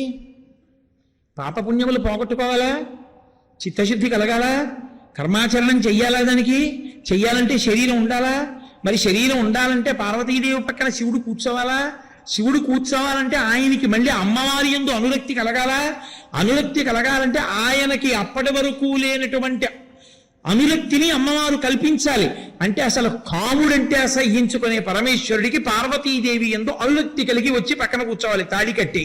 అలా చెయ్యాలంటే పరమేశ్వరుడికి కాముని పట్ల మర్యాద లేకుండా విసిరి కొట్టినటువంటి వాడికి మళ్ళీ ఈవిడతో కలిసి నేను కూర్చోవాలనేటటువంటి కోరిక పుట్టించాలి. అంటే అంతటి నిరాసక్తత అన్న సముద్రాన్ని ఈవిడ పుచ్చేసుకుంటుంది. ఈవిడ పుచ్చుకోవడం అంటే ఈవిడ కడగంటి చూపు ఆయన ధైర్యం అన్న సముద్రాన్ని పుడికిల పట్టి తాగేస్తుంది.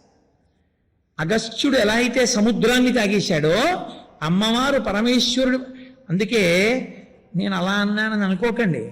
ఇలా చూడడం ప్రేయసీ లక్షణం కాదు, ఇలా చూడడం ప్రేయసీ లక్షణం అని కదా.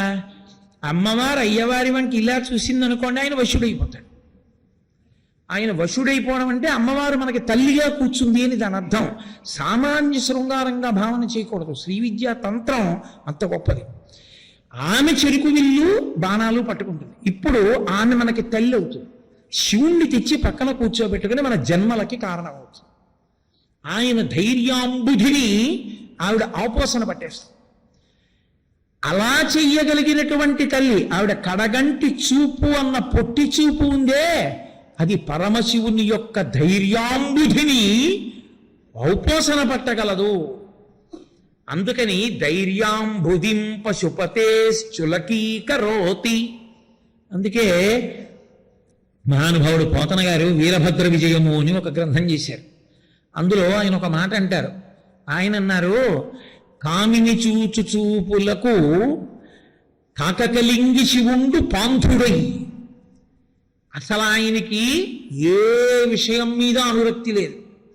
మన్మధుడు బాణం వేస్తే కాల్చేశాడు. అటువంటి వాడు పార్వతీదేవి ఇలా చూసేటప్పటికీ పాంధుడై కాకకలింగి, కామిని చూచు చూపులకు కాకకలింగి శివుండు పాంధుడై, కాముని తొల్లి గెలిచిన మగంటిని నెల్లమరంచి, ఆయన ఇంతకు ముందు నేను కాముణ్ణి గెలిచాననేటటువంటి విషయాన్ని కూడా మరిచిపోయినటువంటి వాడైపోయి లోలిమిన్ కామిని చూచుచుండే. ఆయన లౌల్యముతో, లౌల్యము అన్న మాటకి సంస్కృతంలో అర్థం ఏంటంటే లల్ అన్న ధాతువుకి అర్థం భోగానుభవం. పార్వతీదేవితో కూడాలన్న కోరిక కలిగింది ఆమె కడగంటి చూపు వలన కలిగి. లోలిమిన్ కామినించుచుచుండే, ఆయన లౌల్యముతో ఆవిడ వంక చూస్తున్నాడు. ఆయన ఆవిడ వంక చూసిన ఆవిడ కూడా అలా చూడకపోతే మనందరికీ జన్మలు రావు. వాగర్ధావివ సంపృక్తం వాగర్ధ ప్రతిపత్తయే జగత పితరం వందే పార్వతీ పరమేశ్వరవు. ఆ పార్వతీ పరమేశ్వరులు తల్లిదండ్రులుగా కూర్చోరు. అందుకని ఆవిడ కూడా అలాగే కామిని కామముతోడ కామ వైరిని చూచుచునుండే. ఆవిడ కూడా అంతే మహాకామంతో, అంటే లౌకిక కామం కాదు, ఒంటిగా ఉన్న పరమేశ్వరుడు ఇంత జగత్తుగా విస్తరించాలన్న కామంతో ఆమె కామవైరిని చూసింది. మన కలంకయై, ఆమె మనస్సు కామముతో నిండినదై, అంటే ఇంతమంది బిడ్డలు పుట్టాలి, పుట్టి శరీరాలు ఉండి శరీరాలతో సుఖదుఖములను పాపపుణ్యాలను అనుభవించేసి వాళ్ళు మళ్ళీ జ్ఞానమును పొందడానికి కావలసిన పాత్రతను పొందాలని మనని అనుగ్రహించడానికి చూసింది. చూస్తే వాళ్ళిద్దరూ ఆది దంపతులయ్యారు.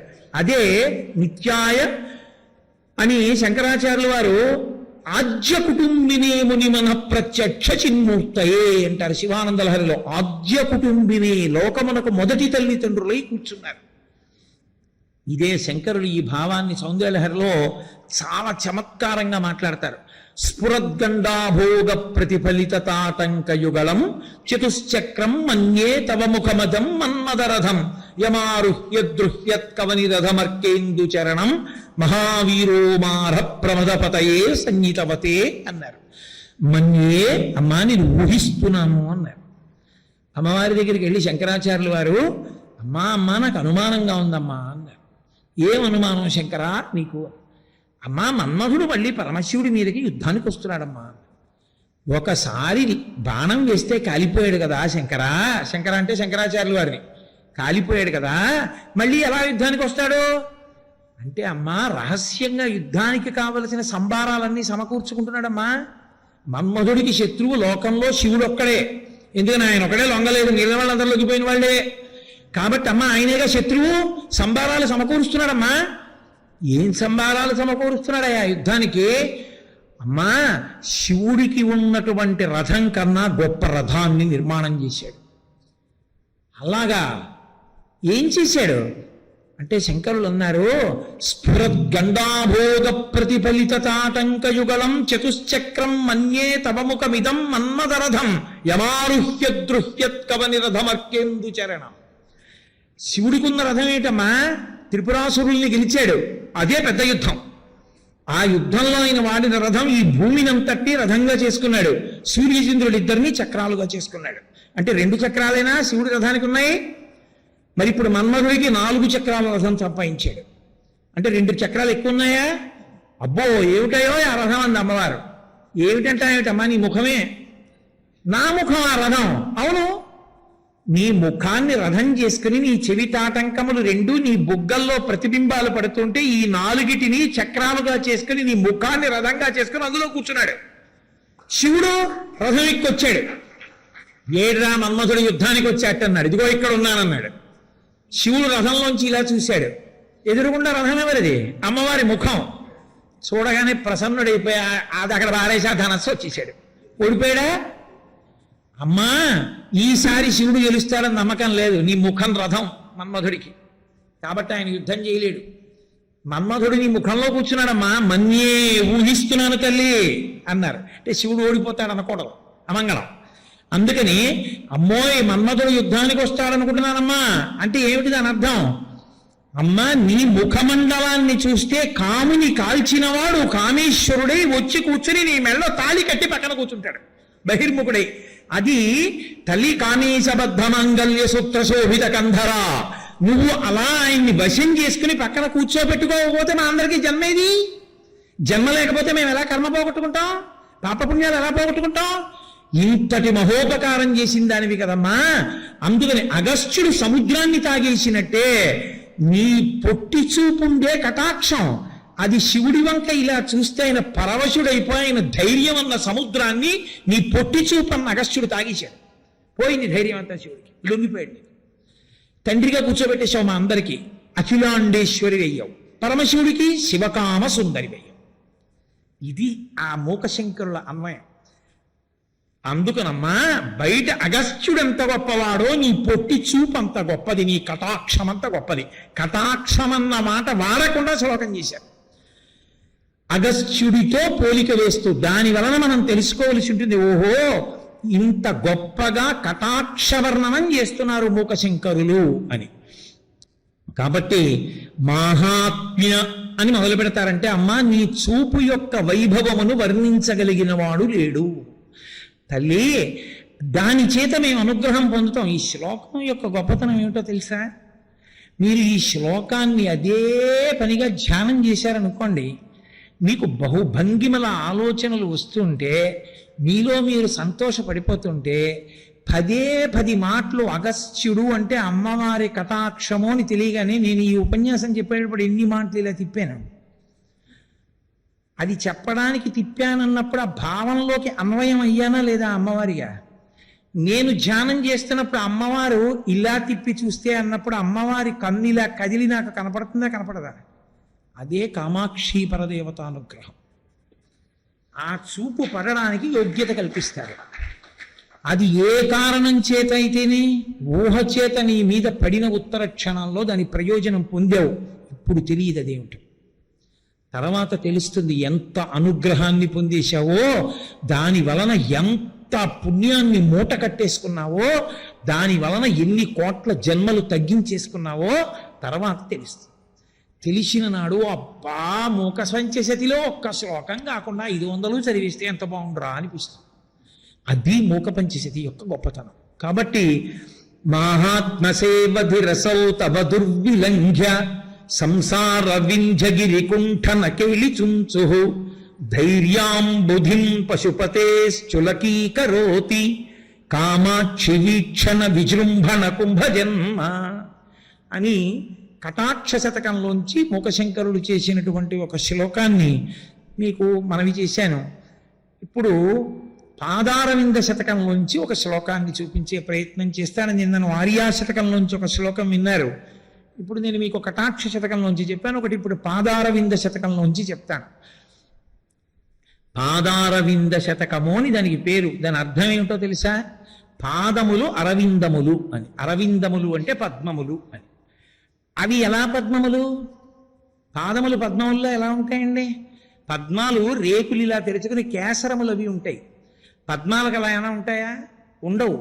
ఉండనప్పుడు అసలు పాదములు అరవిందములు ఎలా అవుతాయి? పాదములు అరవిందములే, నేత్రములు అరవిందములే. నేత్రారవిందం, పాదారవిందం, హస్తారవిందం, భుజారవిందం, నయనారవిందం. అన్ని అరవిందాలే. అలా ఎలా కుదురుతుంది? అవి ఎందుకు అరవిందమైందంటే మీరు మీ పంచేంద్రియములు మనస్సు అనబడేటటువంటి ఆరిటిని కలిపి 9గా మార్చుకుని, సంస్కృతంలో 9కి షట్పది అని పేరు. మనసు పంచేంద్రియములు ఆరిటితో కలిసి వెళ్ళి పరదేవత యొక్క పాదములనేటటువంటి తామర పువ్వు యందు ధ్యానములో కూర్చుని ఆ పాదములలో ఉండేటటువంటి వైభవం అనేటటువంటి మకరంద పానమును చేయగలిగితే మీరు పాదారవింద శతకమునందు 9. కానప్పుడది పాదారవింద శతకముగా మీకు అన్వయం కాదు. అంటే మీరు అంత ధ్యాననిష్టతో శ్లోకం చదవమని. ఇలా సరదాగా కూర్చుని సరదాగా చదవడానికి కాదు, అంత మర్యాదతో ఒక్క శ్లోకం చదువుతుంటే, ఒక్కొక్క పాదం చదువుతుంటే అంత జాగ్రత్తగా దాని మీద దృష్టి పెట్టు.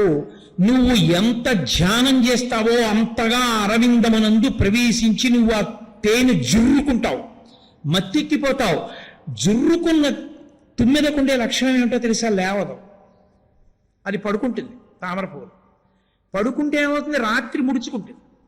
ముడుచుకుంటే ఇంకా దాని జన్మ అక్కడే పరిసమాప్తి. ఎవరు పాదారవింద శతకంలో చెప్పబడినటువంటి శ్లోకమునందు ధ్యానమగ్నుడయ్యాడో వాడు పరదేవత పాదములలోకి లయమైపోతాడని గుర్తు. అందుకని పాదారవింద శతకము అన్నారు శంకరాచార్యులు వారు. శివానంద లహరి చేస్తూ భృంగీచ్ఛానటనోత్కట కరిమదగ్రాహీ స్ఫురన్మాదలాహ్లాదో నాదయుతో మహాసితవపు పంచేషు నాచాధృత సత్పక్షస్సు మనోవనేషు సపున సాక్షాన్మదీయే మనోరాజీవే భ్రమరాధిపో విహరతాం శ్రీశైలవాసీ విభు అంటారు. శంకరాచార్యుల వారి ప్రయోగం ఏంటంటే పరమేశ్వరుణ్ణి తుమ్మెదని చేసి మన మనస్సుని పద్మం చేశారు. ఆయన తిప్పారు. శంకర, నా మనసు అనేటటువంటి పద్మము భక్తి అన్న మకరందంతో నిండిపోయింది. నువ్వు తుమ్మెదకి భర్తవి కదూ. తుమ్మెదకి భర్త గండు తుమ్మెద, మగ తుమ్మెద, తుమ్మెదల రేడు. అమ్మవారు భ్రమరాంబ. భ్రమరాంబ అంటే అమ్మవారు ఆడతుమ్మెద. ఆడతుమ్మెద భర్త మగ తుమ్మెద. కాబట్టి నువ్వు గండు తుమ్మెద, మగ తుమ్మెద. మగ తుమ్మెద ఒక్కటి రాదు. మగ తుమ్మెదకి లక్షణం ఏమిటో తెలుసా? ఎప్పుడైనా అది మదరసాన్ని తాగినా తేనె తాగినా ముందు ఆడతుమ్మెదని పంపించి తను వెనకొస్తుంది. వచ్చి ముందు ఆడతుమ్మెదని వాళ్ళమని తను వాళ్తుంది. పోతన గారు చెప్తారు భాగవతంలో ఈ విషయం. అందుకని నువ్వు ఒక్కడివి రావు, ఆడతుమ్మెదతో వస్తావు. అంటే భ్రమరాంబా సహిత మల్లికార్జునుడు వస్తాడు. ఎక్కడికి? ఇక్కడే. మనోరాజీవే భ్రమరాధిపో విహరతాం. భ్రమరాధిపో, ఓ ఆడతుమ్మెద భర్త, నీ భార్యతో కలిసి రా. వచ్చి ఇదిగో ఇక్కడ నా మనస్సన్న పద్మంలో భక్తి అన్న మకరందం నిండిపోయింది, తాగు. వచ్చి ఝంకారం చేస్తూ తిరుగు. వాళ్ళు ఈ భక్తిని తాగుతూ పడుకో, ఇక్కడే ఉండు. నువ్వు ఇక్కడ ఉండు, ఇది ముడుచుకోదు, అది మకరందంతో నిండుతూ ఉంటుంది, నువ్వు తాగుతూ ఉండు. అంటే ఏ మనసు అనేటటువంటి పద్మమునందు మకరందము భక్తి నిండి ఉందో అక్కడికి తుమ్మెదల రేడైన మల్లికార్జునుడు భ్రమరాంబా సహితుడై వచ్చి ఉంటాడని శంకర ప్రతిపాదన. అది శంకరాచార్యుల వారు అటు తిప్పితే మూక శంకరులు ఇటు తిప్పారు. ఇటు తిప్పి పాదారవింద శతకము అన్నారు. అందులో అన్ని అద్భుతమైన శ్లోకాలే. అందులో ఏది ఇది దీనికన్నా గొప్పదనడానికి ఏం ఉండదు. ఏదో నా సంతోషానికి నేను అలా అండం అంతే. అందులో ఆయన అంటారు, అమ్మా సదా స్వాదుంకారం విషయలహరీ శాలికణికాం సమాస్వాద్యశ్రాంతం హృదయశుకపోతం జనని మే కృపాజాలే ఫాలేక్షణ మహిషి కామాక్షిరభసా గృహీత్వా రుంధీదా చరణయుగళీ పంజరపుటే అంటారు. అద్భుతమైన శ్లోకం. అసలు మూకశంకరులకు ఆ భావనలు ఎలా వచ్చాయో అర్థం కాదు. అమ్మవారిని చూసినటువంటి అనుగ్రహం తల్లి జగదంబ పలికింది ఆయనలోంచి. ఆయన అన్నారు, సదా స్వాదుంకారం విషయలహరీ శాలికణికాం. అది కూడా ఏమిటిట? సమాస్వాద్యశ్రాంతం హృదయ శుకపోతం జనని మే అన్నారు. ఓ జనని, మే నా యొక్క నా మనసుందే అమ్మా, అది హృదయ శుకపోతం. శుకము అంటే చిలుక. చిలుకకి ఓ లక్షణం ఉంటుంది, కీ కీ అని అరుస్తుంది. అందుకే అమరకోశం కీ శబ్దమును చేయునది నిర్వచనం చేస్తుంది. కీ కీ అని అరుస్తుంది.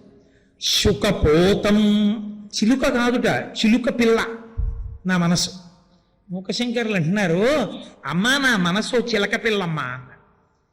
చిలక నచ్చగా చిలక పిల్లండం ఎందుకు అంటే, చిలకకి కీ కీ అని అరవడం వచ్చు, చిలక పిల్లకి కీ కీ అని అరవడం అంత బాగా రాదు. సంస్కృతంలో నోటికి ముఖానికి ఒకటే మాట వదనం, రెండో మాట లేదు.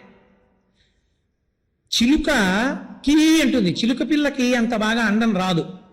కానీ దానికి ఓ లక్షణం ఉంది, పక్షులన్నిటికీ ఈ సృష్టిలో ఉన్న సమస్త ప్రాణులలో ఆకలి ఎక్కువ ఉన్నవి అవే.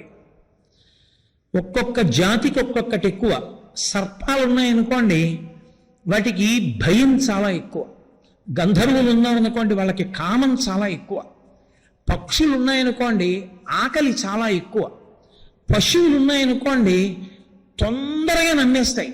మీరు ఇలా గడ్డి పట్టుకుని కర్ర లోపల దాచి దా దా అంటే వచ్చేస్తాయి. పశువులు వశమైపోతాయి. అలాగే పక్షికి ఆకలి ఎక్కువ. పక్షికి ఆకలి ఎక్కువైతే పక్షి పిల్లకి మరీ ఎక్కువ.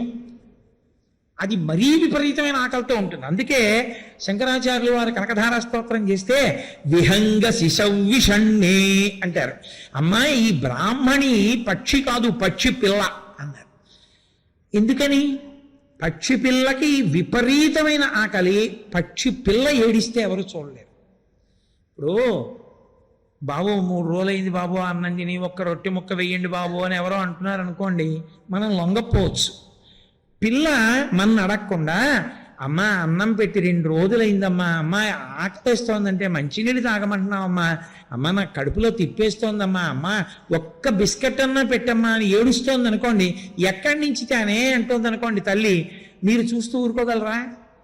మీరు వెంటనే రొట్టెట్టుకొచ్చి ఇస్తారు, ఆ పిల్లకి పెట్టి నువ్వు తిను అంటారు. పిల్ల ఏడిస్తే చూడలేరు. మూకశంకరుల యొక్క గొప్పతనం ఎక్కడుందో తెలుసా? శంకర భగవత్పాదుల్లాగే, అమ్మా ఇది చిలుక కాదమ్మా, చిలుక పిల్ల. అమాయకురాలు కదా, దానికి ఇంకా వచ్చి రాయించాను దొరికిపోతుంది. అమ్మా ఈ చిలక పిల్లకి ఆకలి ఎక్కువ. ఇది ఏం చేస్తుంటుంది అంటే, ఇది సదా స్వాదుంకారం విషయలహరి శాలికణికాం. అది ఆయన ప్రయోగం. చిలుక పిల్ల కాబట్టి బియ్యం గింజలు తింటుంటుంది, బియ్యం గింజల నూకలు తింటుంటుంది. సాధారణంగా ఈ పిట్టల్ని పట్టుకునే వాళ్ళు బియ్యం చల్లరు, నూకలు చల్లుతారు. అది శాలికణికాం, బియ్యపు గింజల యొక్క మొక్కలైనటువంటి నూకల్ని తింటుంది. కారణం దాన్ని నోరు చిన్నిది, ఆకలి ఎక్కువ, తింటుంది. తిన్నదేం చేస్తుంది? దానికి ఒక దరిద్ర లక్షణం, తినేసింది పోని అరవదు, కీ కీ కీ అంత చిలకలాగా పడుకుంటుంది. తినేసి, మీరు ఎప్పుడైనా చిలకను చూశారో లేదో నాకు తెలియదు, చిలకను ఎప్పుడైనా మీరు చూడండి, చిలుక కన్ను ముయ్యడం స్పష్టంగా కనపడుతుంది.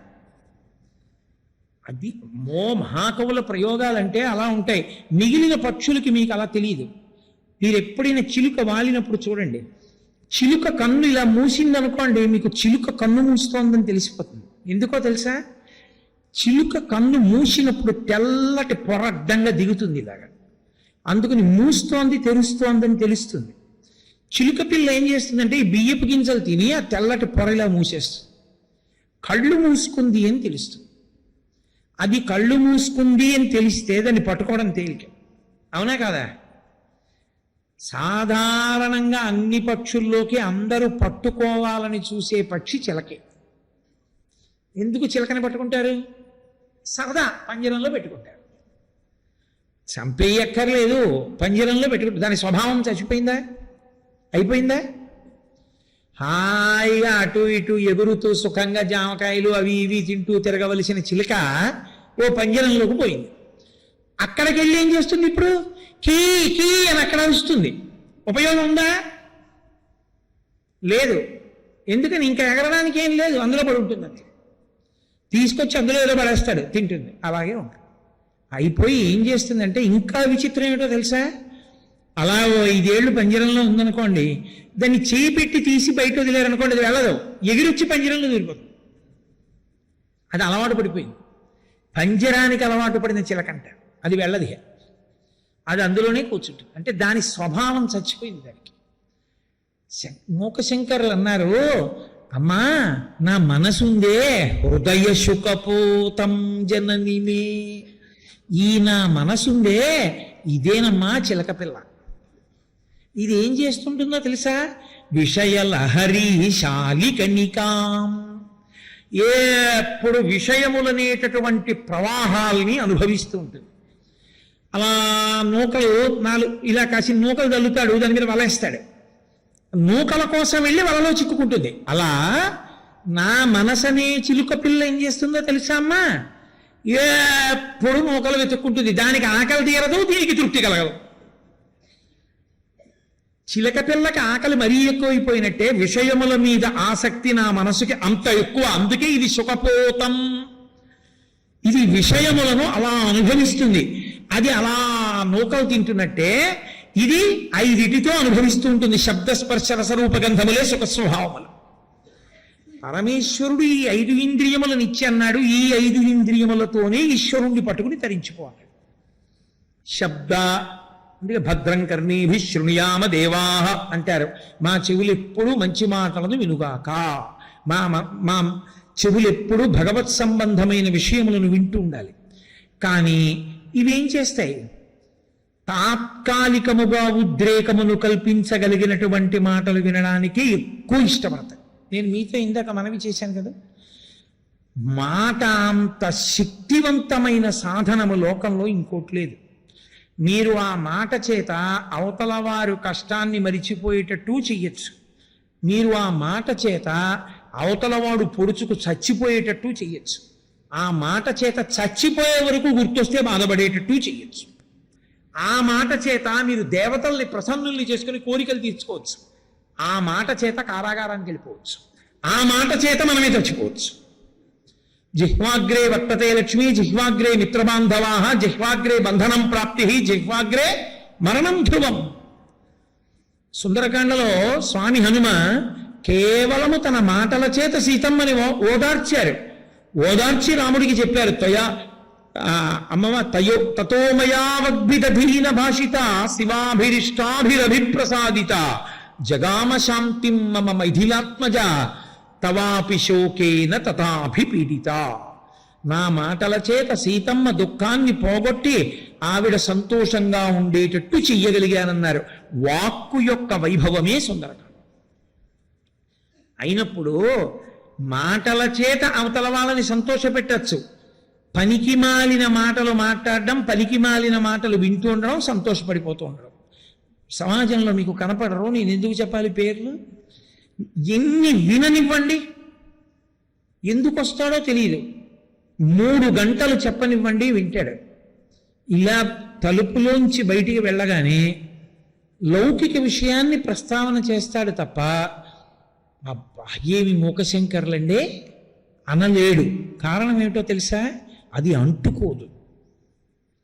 ఆ మనసుకి ఇంక అసలు అంటుకునే లక్షణం లేదు. అదే రామకృష్ణ పరమహంస అంటారు, ఒక మేకు కొట్టాలనుకోండి, అసలు ఆ మేకు లోపలికి వెళ్ళడానికి వీలైన గుల్లతనం గోడకుంటే కదా మేకు దిగడం. అలా కాకుండా అది ఒక ఇనుప స్తంభం అనుకోండి, మీరు వెళ్ళి దాని మీద మేకు కొట్టే ప్రయత్నం చేస్తే మేకు వంకర తిరిగిపోతుంది తప్ప లోపలికి వెళ్ళదు. మీరు తీసుకొచ్చి నేను ఎందరినో చూశాను ఈ ఆధ్యాత్మిక రంగంలో ఉన్నందుకు. మీరు తీసుకొచ్చి 3 గంటలు కూర్చోబెట్టి చెప్పండి, వాడు బయటికి వెళ్ళి అబ్బా ఏమి మూక శంకర్లండి, ఏమి శ్లోకాలండి అని అన్నాడు. వాడు సరికదా, మీరు అంతసేపు చెప్పకుండా ఉంటే బాగుండేదేమో, వార్తలు అయిపోతాయి కదా, రూమ్లో న్యూస్ చూద్దాం అంటాడు. నేను ఎందరినో చూశాను, తెల్లబోయాను. నేను ఒక చోట ఎంత తెల్లబోయానంటే, ప్రసాదం ఇస్తున్న కౌంటర్లో ఉన్నటువంటి వాడు ఒకడు ఇలా ఉచిత ప్రసాదం ఇస్తూ ఇలా ఎడంచికి పెట్టి డబ్బులు తీసుకుంటున్నాడు. ఏ దేవస్థానం వదిలేయండి, ఎక్కడో చోట ఒకడో. వీడు పెద్ద ఆఫీసర్, నాతో వచ్చినవాడు. వాడు అన్నాడు నాతో చటుక్కుని, ఈ ఉద్యోగం దొరికితే బాగుండండి, ఏ రెస్పాన్సిబిలిటీ ఉండదు, హాయిగా ఇలా ఇచ్చి ఇలా కూర్చోపోవచ్చు ఇంటికి అన్నాడు. నేను నిజంగా తెల్లబోయాను. ఏట్రా వీడి ఇక్కడికి వచ్చి ప్రసాదం తీసుకుంటూ, అరే వాడంటే పాపం ఏదో ఎవరైనా ఇస్తే తీసుకుంటున్నాడు, అయిపోయింది. ఉన్న ఉద్యోగం వదిలిపెట్టేసి ఇందులో ఏదో తేరగా ఏ పని లేకుండా ఏ బాధ్యత లేకుండా ఇలా ఎడం చేత్తో పుచ్చుకుంటూ కుడి చేత్తో ప్రసాదం పెట్టడం ఎంత తేలిక, ఈ ఉద్యోగం వస్తే బాగుందన్నాడు. వీడిని ఈ దేవాలయంలో పడుకోబెట్టి 30 రోజులు ఈడిచేస్తే మాత్రం వీడి మనసు బాగుపడుతుందిరా అనుకున్నాను. ఒక్కొక్కడంతే చాలా చిత్రాతి చిత్రమైనటువంటి ప్రతిపాదనలు తీసుకొస్తారు. మీరు ఎంత చెప్పండి వాడి తలకి ఏమి ఎక్కుతుంది అంటే ఏమీ ఎక్కదు. ఉత్తినే అలా ఉంటాడు అంతే. ఎందుకో తిరుగుతూ ఉంటాడు, ఎందుకో వింటుంటాడు, అన్నీ వింటాడు. ఏమి అర్థమైందిరా నీకు అడిగితే ఏమీ అర్థం కాదు. వాడు ఎందుకు వస్తాడో తెలియదు అసలు సభకి. అంత విచిత్రంగా ఉంటారు. ఇది మనసుకి పట్టుకోగలిగిన లక్షణం లేదు అసలు, దానికి వికర్షణ, అసలు దానికి భగవత్ సంబంధాన్ని తీసుకోదని. అంటే కొన్ని కోట్ల కోట్ల జన్మలుగా వాడి మనస్సు ఎంత విషయ సంబంధంతో ఘనీభవించిపోయిందో అది దాన్ని ఒక్కదాన్ని లాక్కుంటుంది. ఇప్పుడు ఓ కర్ర ఉందనుకోండి, నేను ఎన్నాళ్ళు ఎలక్ట్రిసిటీ వైర్ దాని మీద పెట్టినా అది పుచ్చుకోదు. అది ఓ రాగి తీగ అనుకోండి, ఇలా తగిలితే చాలు పుచ్చేసుకుంటుంది. భగవత్ సంబంధం ఎప్పటి నుంచో మూట కట్టుకుంటున్నవాడు ఒక్కొక్క చోట ఎంత పండితుడు ఏం చదువుకున్నాడు అన్న దాంతో సంబంధం ఉండదు. వాడు ఇట్టే పట్టేసుకుంటాడంతే. ఎంతో చిన్న పిల్లలు పట్టుకుంటుంటారు ఒక్కొక్క చోట. నాకు చాలా ఆశ్చర్యంగా ఉంటుంది. చిన్న పిల్లలు పట్టేసుకుంటారు. జుట్టు నెరిసిపోయిన వాళ్ళకి తలకెక్కదు. ఏమని చెప్పాలి? వాడు కొయ్య, వీడు రాగి తీగ, అది స్వభావం. ఆ స్వభావం అలా ఉంటే దాన్ని ఇంకెవరు ఏమి చేయలేరు. అటువంటి వాడికి మాట గౌరవం ఎప్పటికీ తెలుస్తుంది? ఎప్పటికీ తెలియదు. వాడు అసలు తన జీవితంలో తన వాక్కుని పరమేశ్వరానుగ్రహము కొరకు రోజుకి కనీసం కొన్నిసార్లైనా నేను వాడుకున్నాననేటటువంటి ధైర్యంతో వాడు బతకలేడు. వాడికి ఎప్పుడూ విషయమే. మాట మాట్లాడితే విషయ సంబంధమే. మీరు చుట్టలా పెద్ద పెద్ద దేవాలయాల్లో దర్శనానికి వెళ్తూ పేపర్ కొనుక్కుని ఇలా చదువుకుంటూ నడుస్తారు. పక్కవాడితో రాజకీయాలే మాట్లాడతారు. ఉత్తినే దేవుడి దగ్గరికి వచ్చి ఇలా అంటారంతే. వాడి లోపలంతా అవే ఉంటాయి. ఎందుకది? ఒక్కరోజు నువ్వు పేపర్ కొనుక్కుని నడవకపోతే ఏమవుతుంది? దేవాలయంలోకి వెళ్ళేటప్పుడు వాడు చాలా గొప్ప అనుకుంటాడు. పేపర్ చూడకపోతే ఉండలేనండి అంటాడు. ఎందుకది? నువ్వు అవమానపడాలి ఆ మాట అనడానికి. కాబట్టి మూకశంకరులు ఇంత గంభీరమైన విషయాన్ని ప్రతిపాదన చేస్తున్నారు. ఈ చిలక పిల్లకి అలవాటు ఏమిటో తెలుసా అమ్మా? ఎప్పుడూ భోగమే. కాబట్టి అది విషయలహరి శాలికణికాం. ఈ కంటితో చూస్తే నదర చూపు చూస్తుంది. దానికి ఏది నచ్చింది దాన్ని నాదిగా చేసుకున్నట్లు భావన చేస్తుంది. దానికి ఆ లక్షణం ఉంటుంది. మనస్సు చేత దేన్నైనా అది అనుభవిస్తుంది. నీది కాని దాన్ని, నువ్వు అనుభవించకూడని దాన్ని నీదిగా అనుభవించగలదు మనస్సు. దానికి ఆ లక్షణం ఉంటుంది. ఇప్పుడు ఎవరింట్లోనో నేను ఒక మంచి వజ్రాల హారం చూశాను అనుకోండి, వెంటనే నేను ఆ వజ్రాల హారం వేసుకుంటే అని భావన చేశాను అనుకోండి, అబ్బా నాకుంటేనా, నేను వేసుకుంటే ఎలా ఉంటుంది అన్నాను అనుకోండి, నేను మనసుతో దాన్ని నాదిగా చేసి అనుభవించేసానా లేదా? అనుభవించేస్తాను. అంటే మానసిక చౌర్యం అయిపోయింది. అందుకే మనసు వ్యభిచారం కూడా చేసేస్తుంది. మానసిక వ్యభిచారం చేశాడంటారు. అందుకే అది దొరకదు కూడా, ఎవరికి తెలియదు. దాన్ని దంభము అంటారు. పైకి పెద్ద మనిషిలా ఉంటాడు, లోపల మనసుతో చెయ్యకూడని దోషములన్నీ చేస్తూ ఉంటాడు. దానికి సంస్కారం పట్టలేదు. అది ప్రమాదకరమైన లక్షణం. దానికి అంతుండదు. ఇంకా ఇంద్రియాలతో జుర్రుకోగలిగినంత జుర్రుకుంటూనే ఉంటాడు. మార్చి మార్చి మార్చి మార్చి అనుభవిస్తాడు. కళ్ళతో చూస్తాడు చూస్తాడు చూస్తాడు చూస్తాడు, విసిగితిపోతాడు. చెవులతో వినకూడనివన్నీ వింటుంటాడు. నాలుకతో ఒక శౌచం అక్కర్లేదు. ఇలా తినడమా, ఇలా తినకపోవడమా ఏం అక్కర్లేదు. ఒక ఆవో, ఒక దూడో, ఒక గేదో వాల్ పోస్టర్ని నిలబడి ఎలా నవిలేస్తుందో, రోడ్డు పక్క ఎలా తింటుందో, అలా ఏ బండి పక్కనో నిలబడి ఎడం చేత్తో పట్టుకుని కుడి చేత్తో బూట్లు వేసుకుని తినేస్తాడు. వాడికి ఏమి మర్యాద ఏమైనా? అరే తినేటప్పుడు అదేమిట్రా, అలా తినడం ఏమిట్రా, అది పశువు తింటుందిరా, అలా నేను తినకూడదు కదా, నేను ఒక చోట కూర్చుని తినాలి కదా, మర్యాదగా ఓ కాళ్ళు కడుక్కోవాలి, ఓ చేతులు కడుక్కోవాలి. దిక్కుమాలిన మనుష్య జన్మకు నియమం ఉంది కదా, నాకు ఆ గేదికి ఏమిటి తేడా అని వాడేం ఆలోచించాడు. అదేమిటంటే తినద్దా మరి అంటాడంతే, తినేస్తాడు. కాబట్టి వాడికి కావలసింది నాలుక మీద పడిపోవాలంతే, తినేయాలి, అయిపోవాలి అంతే. కాబట్టి నాలుక, చెవి, కన్ను, ముక్కు, స్పర్శేంద్రియము, చర్మము మార్చి మార్చి మార్చి మార్చి వాడుతూ ఉంటాడు. శబ్ద, స్పర్శ, రస, రూప, గంధ ఇవి ఇలా వాడుకుంటూ వెళ్ళిపోతూ ఉంటే వాడికి తృప్తి ఏమైనా ఉంటుందా? ఏది బడలిపోయిందో దాన్ని వదిలి రెండో దాన్ని తీసుకుంటాడు. నేను ఒక ఇంట్లో ఒక ఆయన్ని చూశా, తెల్లబోయాను. ఆయన అలా టీవీ చూస్తాడు. 65 విష్ణు సహస్రనామ స్తోత్రం ప్రార్థనా శ్లోకం రాదు, చదవడు. టీవీ చూస్తాడు. అయిపోయింది అనుకోండి, ఆయనకి విసుగొచ్చింది అనుకోండి, దాన్ని వదిలేసి వంటింట్లోకి వెళ్ళి జాడీలో ఆవకాయ పెచ్చులు తీసి గరిటితోటి నీళ్ళల్లో పడేసుకుని కడిగేసి పెచ్చులు తినేశాడు. నేనన్నా ఆవకాయ కడిగేసి పెచ్చులు తింటున్నారు ఎందుకండి అన్నాను. నా కర్మ కొద్దీ నాకే దొరుకుతారో ఏమిటో అలాంటి వాళ్ళు. అంటే ఆయన అన్నాడు, కారం కదండి మంట పెడుతుంది కడుపులో, అందుకని పెచ్చులు తినేస్తూ ఉంటానన్నాడు. ఆ ఇంట్లో మన వాళ్ళకి ఏముంటుంది, ఆవకాయ. వీడేమో ఆవకాయ కడిగేస్తాడు పిండి, పెచ్చు వీడి తినేస్తాడు. 10 రోజులప్పటికి జాడీ ఖాళీ, వీడి తినేశాడు పెచ్చులన్నీ. పోనకు పిండన్నా ఉంచుతాడా అంటే అది కడిగేస్తాడు. ఏమిట్రా అంటే ఆవకాయ తినద్దంటారంటే డాక్టర్లు నన్ను ఎక్కువ కడుపు మండుతుంది, నాకు అల్సర్ ఉంది, అందుకని పెచ్చులు తినేస్తుంటానన్నాడు. పెచ్చులు తినేస్తాడు, మళ్ళీ వెళ్తాడు, ఎవరినో పట్టుకుంటాడు, ఆ పక్కటి వాళ్ళని ఈ పక్కన వాళ్ళతో 1 గంట మాట్లాడతాడు. మాట్లాడి లోపలికి వచ్చి ఎవరితో నమ్మకంగా మాట్లాడో పనికి మళ్ళీవాడండి, వాడితో ఏంటంటాడు. పోని వాడితో మాట్లాడినంతసేపు వాడికి మిత్రుల్లా మాట్లాడతాడు. లోపలికి వచ్చి వాడు పనికి మాలినవాడు, వాడితో అంతే అలాగే మాట్లాడాలంటాడు. ఎందుకు మరి మాట్లాడాడు నువ్వు? అది విషయలహరి శాలికణికాం. దీనికి అలవాటు అయిపోయిందమ్మా. ఇది అలా చేస్తూ ఉంటుంది, ఎప్పుడు మార్చి మార్చి మార్చి మార్చి నా అంత వాణ్ణి నేను అనుకుని తాగుతుంటుంది ఆ విషయ సుఖాలు, తింటూ ఉంటుంది. దానికి బడలిక లేదు. దానికి ఆకలి తీరదు చిలక పిల్లకి, దీనికి ఆకలి తీరదు. అది కీ అందం, ఇది ఈశ్వర అందం. అది తిని మత్తెక్కుతుంది, ఇది విషయములను అనుభవించి మత్తెక్కుతూ ఉంటుంది. అది దీని లక్షణం. ఈ చిలక పిల్ల ఆఖరికి దీన్ని ఏం చేస్తారు, మత్తెక్కినప్పుడు ఇలా కన్ను ముడిగానే ఎవడో పట్టుకుని పంజరంలో పెడతాడు. దీన్ని ఏం చేస్తారు, కాలము పట్టుకుని యమపంజరమునందు పెడుతుంది. అయిపోయిందా అమ్మా? అలా అయిపోకుండా ఉండాలంటే నువ్వు ఉపకారం చేసి పెట్టు అని ఆయన అన్నారు. సమాస్వాద్యశ్రాంతం హృదయ సుఖపోతం జననిమే.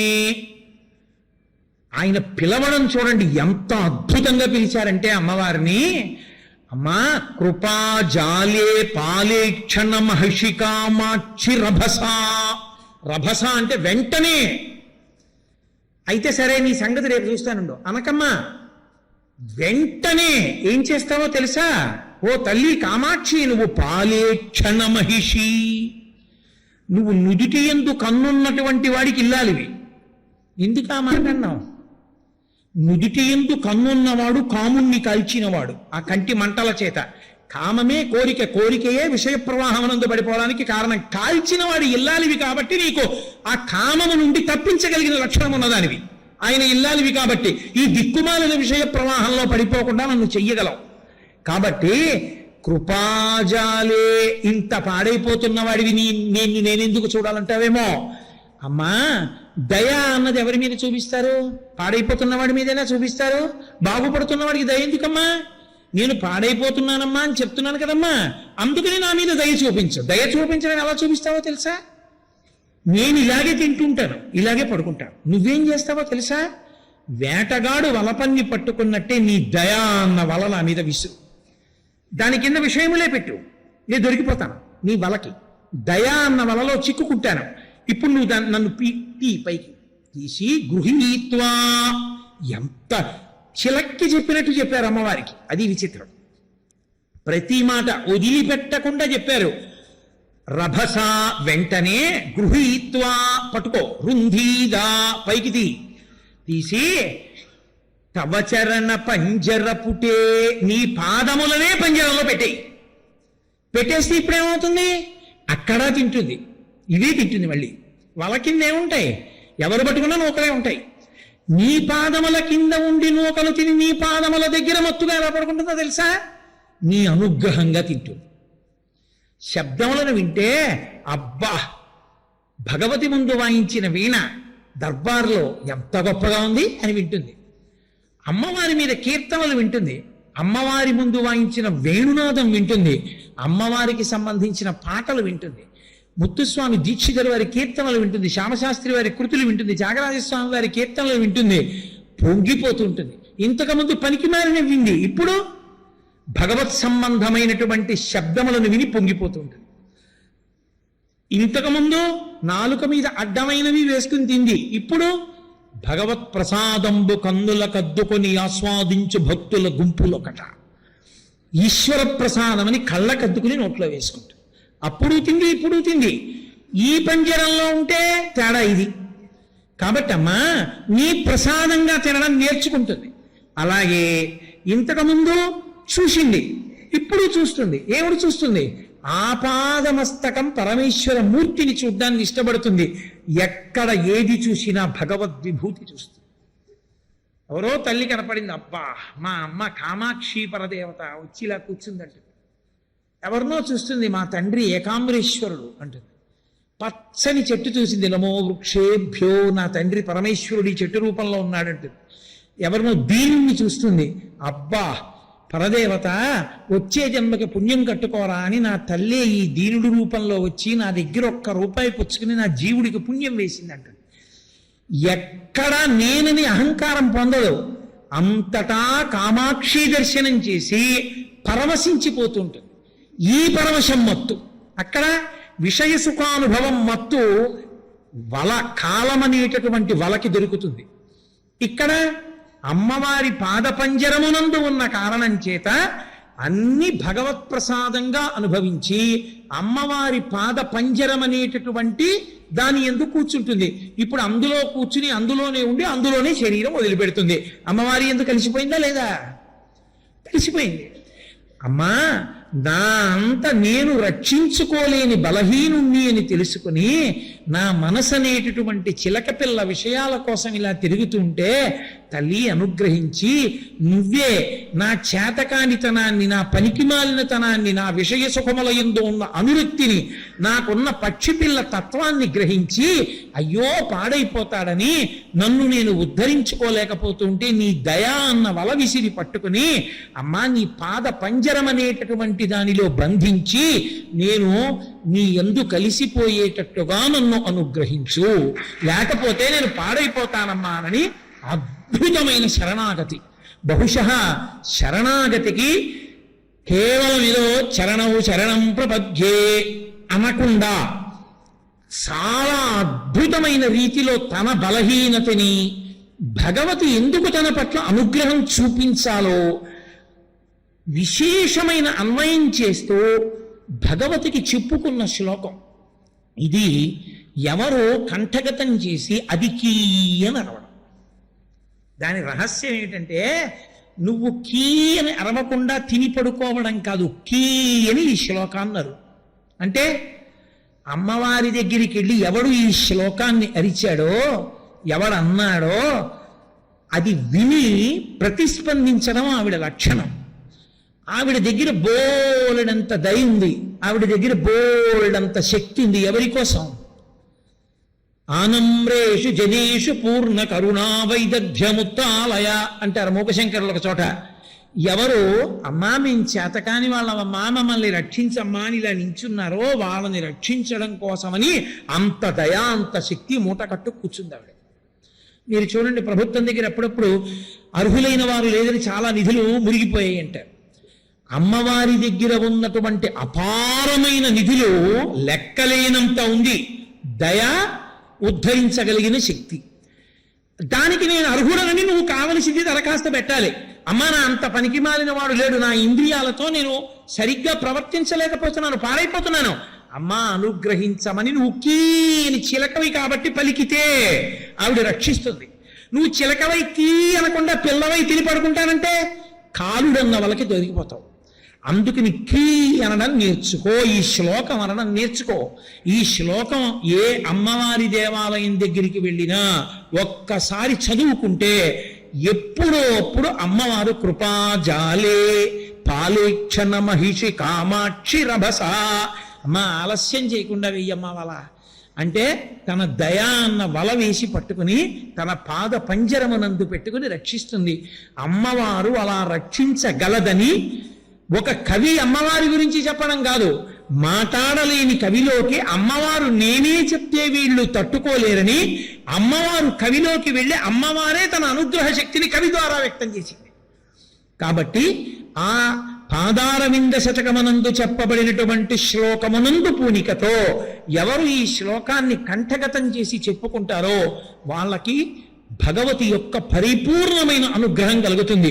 అందున శారద అంటే శారద, శారద అయిన శారద ఎప్పుడు చిలుకని పక్కన పెట్టుకుంటుంది.